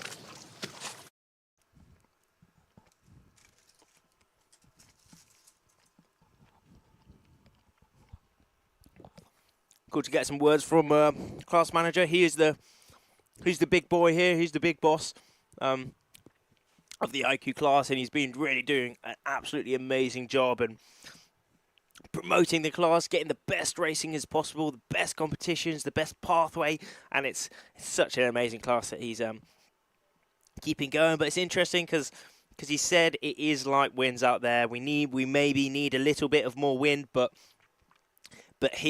Gonzalo and all the race crew are really trying their very best to get as much racing done, but what's important, as much fair racing done throughout the fleets. So yeah, as you saw, the under 17 boys, men, the Gold Fleet are racing out on course area A. We're concentrating on course area B throughout the week as it's closer to the beach. Where the course area A is like beyond the left of our screen at the minute. It's very far out. B is a bit closer, so we can have some, so we can really get the best footage to you as possible. That's yeah. So the media can get you the best footage possible, and thank you Alva Media for doing some absolutely epic footage here. It's been so good. But now we're going back into another race for the under 17 girls coming up very soon. But we have one rider falling through. Could that be Alex again? It will be very interesting to see. I think. But, Where's the... interesting. Because the gun hasn't gone quite yet. Maybe someone was a bit keen and early, but that pink flag is still up on the boat. Up on the boat. When that goes down, that means the start has started. But oh, it's sketchy. It's so light winds out there. A lot of them flying now, which is great to see. Will we get this race underway? I'm sure we will as we come into this last few seconds before this start. Oh no, it's a general recall. Oh no. But yeah. Oh, a little bit of a free. I just saw a splash. Was that? Yeah, someone took a bit of a drink there, unfortunately. A bit of an explosion. I just saw the splash. If you saw that crash like in real time, let me know what happened there. But yeah, unfortunately, someone was over the start, meaning that we're gonna have to rerun that start. Whoever was over that start, they're gonna get disqualified, unfortunately, and then we're gonna go for that race again. Under 17 men, please. Yeah, as you heard, Gonzalo from Gonzalo, we've got the under 17 men racing course area A, but we're going to see them racing on course B tomorrow, which is going to be great to watch. Marts, hello from Latvia. Hello, Marts. How's it going? How's life? I'm sure you're going to be happy from Davis, who's also from Latvia, winning the last race of the under 17 gold men, which was great to see. And now we're moving on to the under 17 girls, which is going to pack some more epic racing in each of these slalom heats. For the under 17 women, we have 17 in each, as we have 17 in one and then 16 in the other. 17. As we go to the replay of that start, who was over? Unfortunately, some people were over, maybe down that. Ooh. A bit fruity. Oh, but you remember there was one girl who went extremely early. Maybe she was in that race, maybe she wasn't. But one was almost a minute keen. Maybe she had a watch not quite right. All these riders do have watches, like race watches, what they're called, which is it's like a big chunky watch, basically, with a really big display of like really easy to see numbers. So you can glance at the watch very briefly and know exactly how long you have on the time. So if you have 10 seconds, you have the 10 really big on the watch, and then it also beeps. Well, some of them beep, like beep beep beep, like counting down. So they stop. They beep at like 1 minute, for example, and then the closer you get to that go, they beep more and more. I know a lot of them beep like at 15 seconds. They start to like beep once, like beep beep beep, and then to 10 seconds, they beep twice every second, and then on the last 5 seconds, I think they beep 3 times. So it's really easy to hear exactly what time you're on. And also, I've seen ones that vibrate, which is pretty lovely. So you don't even have to look or listen; you can just feel the timing. You vibrate longer and shorter, so they are allowed. They are able to get the best times as possible. But it's looking light out there. It really is looking light. I mean, we are in sequence. We are under 3 minutes to go until the under 17 women start out here on course area B. But it's looking light. It is under 10 knots there. We are running slalom conditions, though, to really make the most of this wind, and hopefully we do get some racing getting going. But it is looking light. The pink flag is up, signifying that the under 17 girls, and the black flag is up, meaning that we do have under 2 minutes to go now. Under 2 minutes. Oh, I do hope we did get this racing done. But God, one of the girls really putting in some big pumps, trying to get going. Is she gonna get foiling? She is. Oh, I can't quite see, but just at the end there, it did look like she got foiling. So hopefully we are able to get some racing done. I'm really looking forward to it. Seeing some Seeing some more slalom racing from the under-17 fleet here, under-17 girls. It's going to be hopefully some more full power action. We have got some riders foiling here though. We've got one of the girls putting in a jibe just at that 1 minute mark around the start to make sure her timing gets great. Oh, it's light though. It is terribly light. 1 minute to go. When that black flag goes down, that shows when the 1 minute is to go. And it's down. Under a minute to go. Oh, it's light. Hopefully we will get going. I mean, they're lining up. It's a bit of a different strategy for these under 17 girls at the minute for this start, as it's so light. It's quite hard to get foiling, and it's quite a lot of risk. So what they do stay still around that start, and when they think it's the right time, they do start pumping and get going as fast as they can, and to get foiling. So we will see as we're around 20 seconds to go. We will see how hard they are pumping, and hopefully they do get up onto that foil. Look at them, they're all starting to pump as hard as they can. A lot of them starting to get foiling, around 10 seconds to go.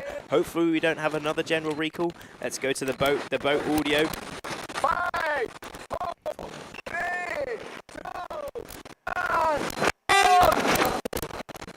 Is it all clear? All clear? Possibly.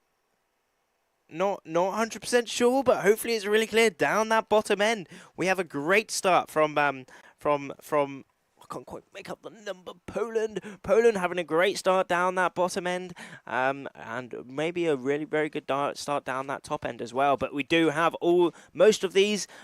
majority of these under 17 girls now foiling. All 17 of them in this fleet. They do have two heats in the slalom racing, as there are 49 entries for the under 17 women alone in this World Championships. So it's really, really good to see. But one of these girls from Poland, if I remember, that was I think I could make it out. It was a girl from Poland, really having a tasty lead so far through this first mark. Well, the first reach. And where is this first mark? Having a little look behind her just to see that she can 3-2-3. If I'm right, that is indeed Sonia. Sonia coming through in that first place position so far in this first under 17 girls fleet. And just behind her, we do have Turkey one wearing that blue bib. I'm pretty sure that was indeed Ria.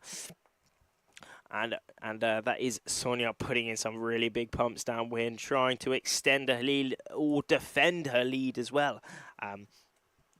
So currently in those standings, Sonia leading. How is that jibe? It's super light, pumping as hard as she possibly can just to stay up on that foil, and she does do it successfully.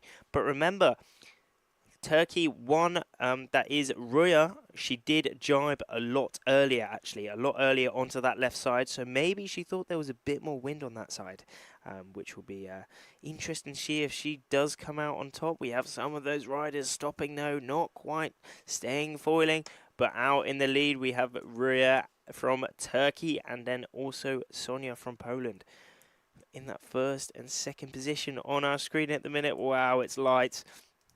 But they are using the equipment as best as possibly can, really trying to get every ounce of power and flow over the equipment, as Italy 51, indeed Anna Polettini, puts in some big pumps to really try and catch up Sonia just to below her. But maybe that was a good decision from Italy 51 there, from Anna. That is indeed Anna. I got it right. She's 16 years of age, so she is on the last year of under 17. Well, no. Well, she might not be, but she's under 17.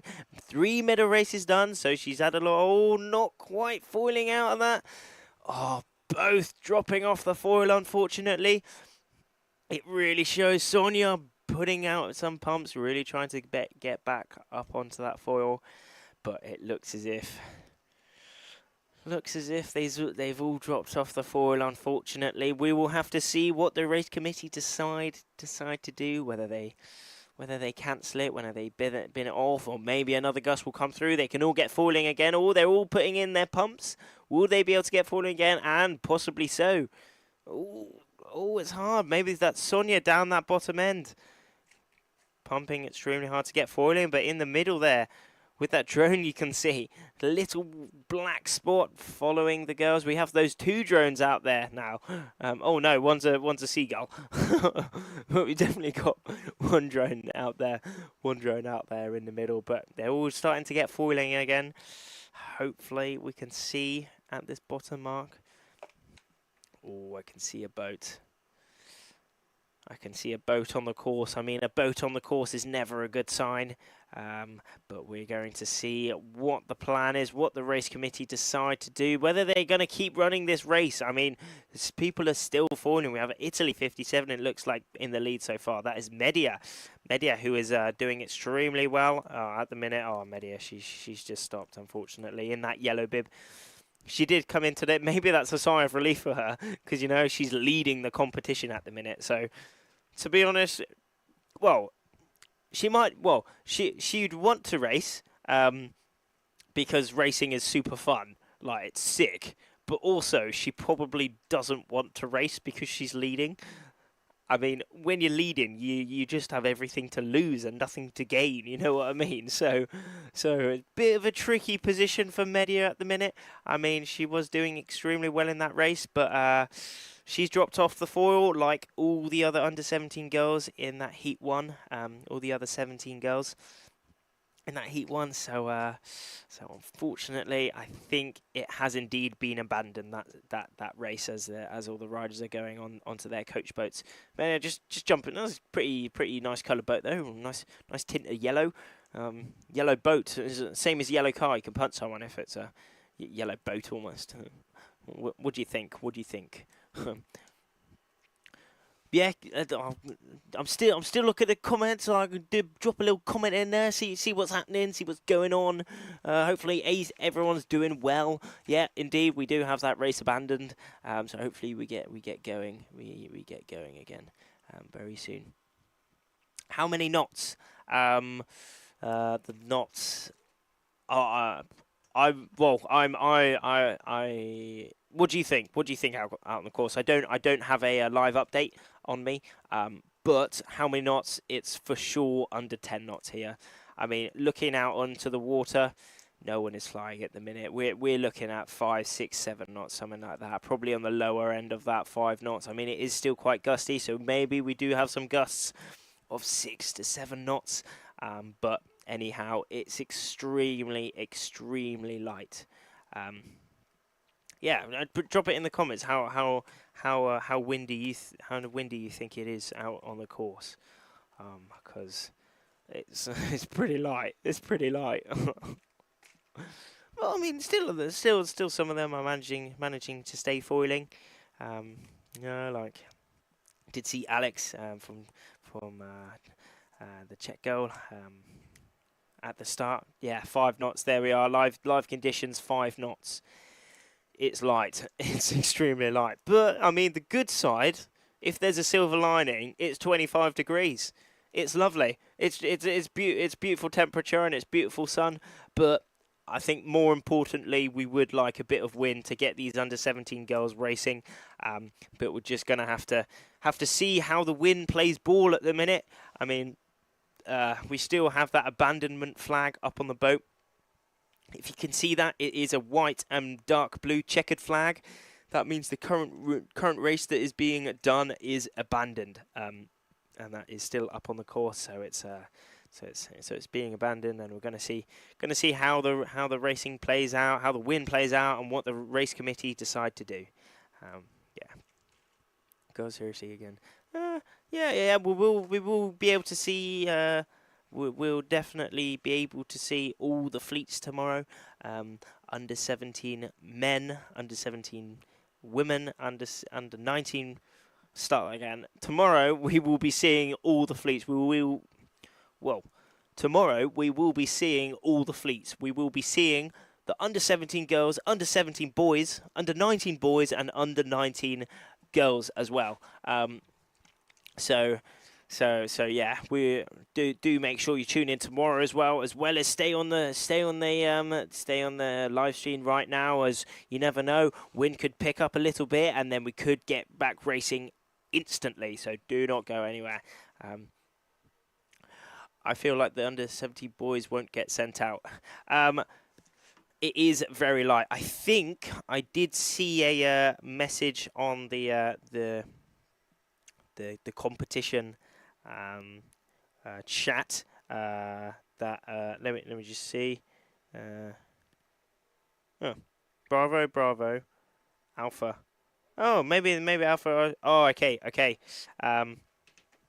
So silver under 7. So the silver under 19 and silver under 17 won't be racing today, but the under 17 gold men are currently out on course area A. Not quite in the shot at the minute, but it's quite far away. I think it might be on the left or right of our screens at the minute, but it's very far away. But yeah, there is that abandonment flag, the white and dark blue on the boat there. But yeah, we will be seeing all the fleets racing tomorrow for those exhilarating medal races tomorrow, where anyone inside that top 10 can win, has got a shot at the world title. So that's going to be very, very exciting. Along with every day we've had so far, it's just been epic. Probably, Martz, you probably 8 to 6 knots. Martz has said, yeah, Martz. I think, well, as we saw, it's around. We saw it's an average of 5 knots. It's extremely light, and one thing to note as well, it's lighter on the course than it actually looks. So if it looks like 10 knots, it's going to be a lot less than 10 knots. And I mean, it looks like there's barely any wind out there, so there really is light winds out there. But hopefully we will get some racing for the under 17 girls up very soon. But we'll just have to see how the wind plays ball and how the race committee combat the solution of how we're going to race for the under 17 girls. But we're excited either way. 2.5 meters per second, very low. Yeah, it is very low. It is very low, Martz. But I mean, we had some great racing this morning. No, this afternoon, even for the under 19 gold men. And it's we've got the under 17 girls up now. Turkey 3-5-4-5 on the screen at the minute, just swagging out. That is Alia Kaplan. Just cruising out, okay, we've got a interview coming up with Medea. Yeah. Here with Medea. Medea has been leading pretty much all week already. How is this day for you? So this day is going, I don't know, to be a bit less windy than the other ones. We have tried to do 3 races now, and we have tried to do just 1 race in the end, but it got stopping in the downwind because of lack of wind. So I hope that we can manage to do at least 1 race for all the heats, and I think that's all. But I don't know, the conditions are really promising now, but that's what I hope. Yeah, so what do you think will happen now? Will they send you guys back to shore, or will we stay out and try for some more racing?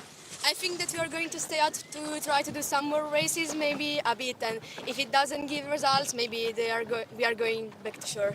And right now you're in first place. Yeah. What are you hoping? You maybe hope to go back to shore to stay in at first place and at least be placed for the final tomorrow?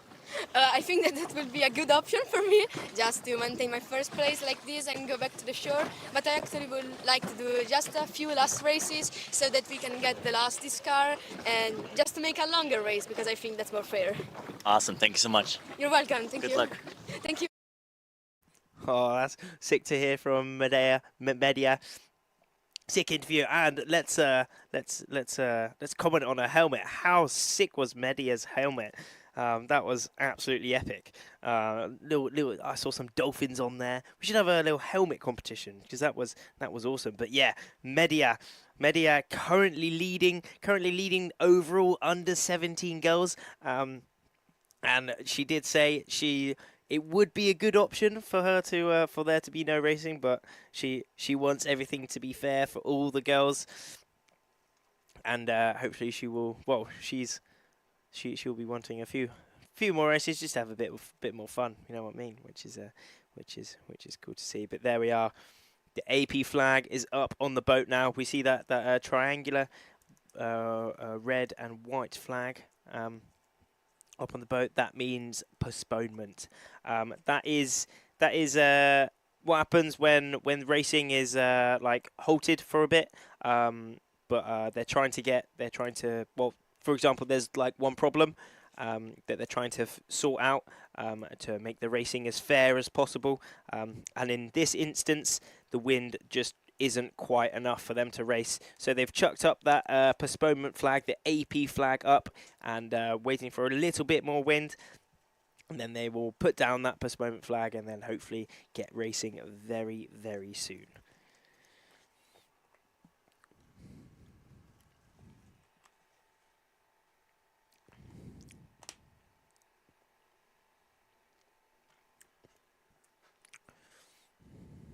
There's a Turkey boat. Have a look at the Turkish girls.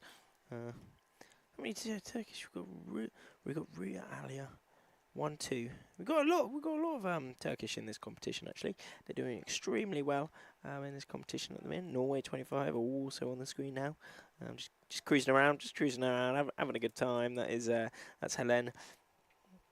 Also on there, and then just cruising around. They're all mostly on their boats. I mean, a lot of these riders do have coaches. Most of the riders do have coaches, which is really cool. They can have a little briefing, little game plan with their coach. They can also fuel up in between races, before races.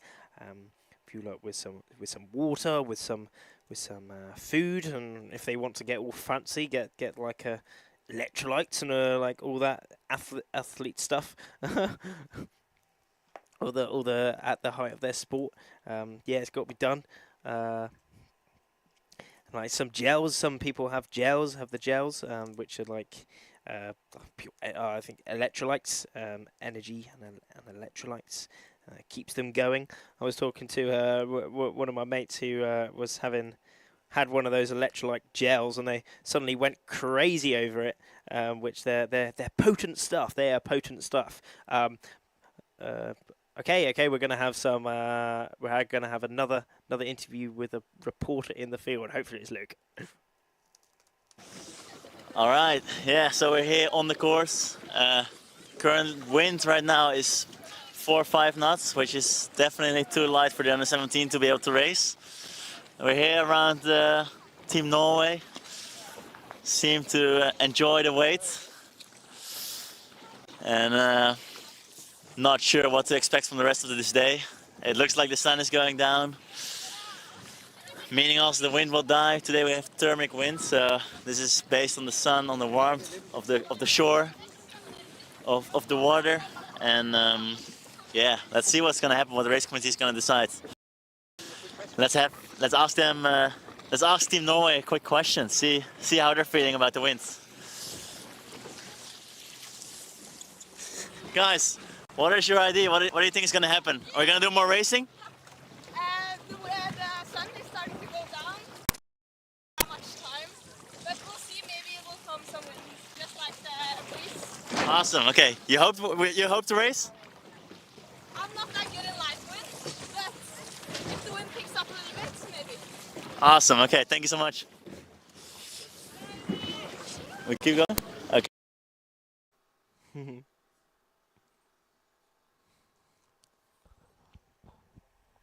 Look on the mic. Yes, I.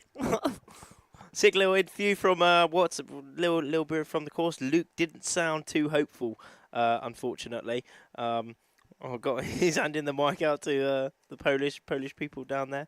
Are we gonna get? Are we on? Oh yes, swag. Okay, yeah, I got the Polish dudes on the boat at the minute, cruising out, having a bit of fun. Yeah, Luke didn't sound too hopeful actually. Who's out on the course at the minute? I'm hopeful though. I am very, very hopeful. We will hopefully get some more racing today. I'm looking forward to it. However, it's probably not going to happen, but hopefully it will happen. It will happen. So do not go anywhere. Hopefully we're going to get some racing done as soon as possible. There's 2 Spanish girls, España 302. That is Marta and also Spaniard 491, who is, I think it's Carmen indeed. Both great riders, looking up to the drone with swagging out. Yeah, there's that media boat with Luke on. It's a fruity boat. It's a Chungus boat. Got some little seats on there. How many could you fit on there? 1, 2, 3, 4, 5. Probably about, what, if you really crammed it on, maybe about 20 people almost. Which would be a proper party boat. Ever had a party on a boat? I haven't. I'd love to have a little party on a boat. But yeah, looking out into the Bay of Cadiz. I mean, that is out into the sea, the Sea of Cadiz. The sun is going down. It's all getting a bit more orange. And as Luke said, the wind today was thermical. So it was produced by the land heating up, and then it brought the wind through. So in the morning, when it was cold, we had no wind, and then when the sun goes down, things cool down. So the wind also, in theory, cools down as well and drops off, and that's exactly what we've seen. What we've seen at the minute. But you never know. The old wind god, could say, I'm going to have some more wind here in the Bay of Cadiz for the penultimate day here on the World Championships. But we're going to have to say some prayers for that. So, shall we all take a prayer? Amen. Let's have some wind for these under-17 women out here in course area B. Amen. Let's do it. Hopefully we do get some wind. There we are, cruising out. Oh, Luke's jumped onto the committee boat. Oh, God blimey, he's having a little adventure, between boat to boat. He's risking it. A little bit of Bear Grylls action going on there.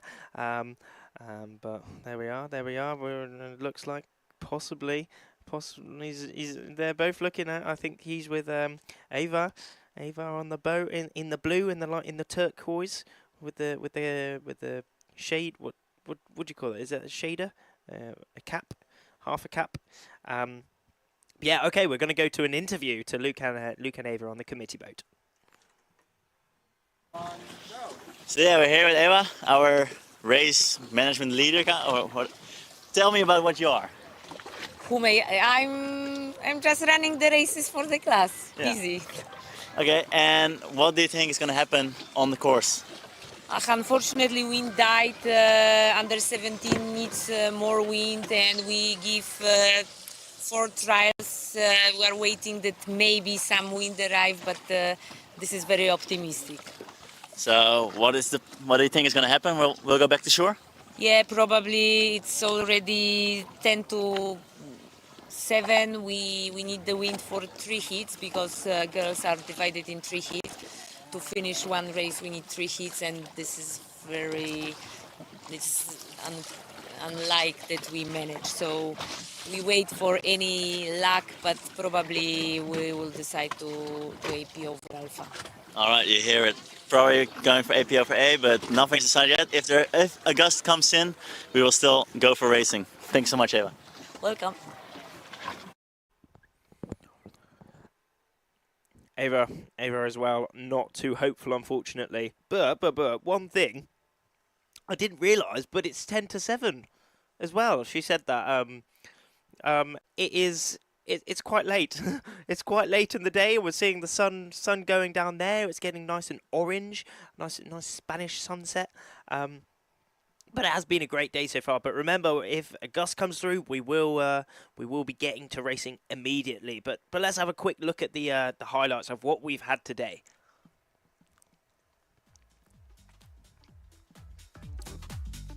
There we are. There is one of those starts. I remember Axel down that bottom end, 1-4-6-1 as well. France 36 having a great race in this competition so far. We saw a lot of starts, so many reaching starts from these under 19 men. Look at that, absolute banger of a start.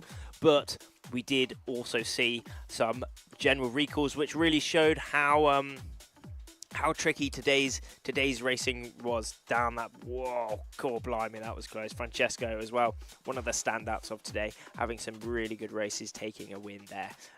Francesco, I'm pretty sure that is 888, if I'm correct. Italy 830. That was Mattia taking a win. He was very, very happy taking a win there. His first win in the under-19s. Point 21. Oh, is that Maciek? No, Stas cruising down. But yeah, we did. It's changed a lot throughout the day as well. I mean, here it's a little bit more grey, where it was a bit more windy.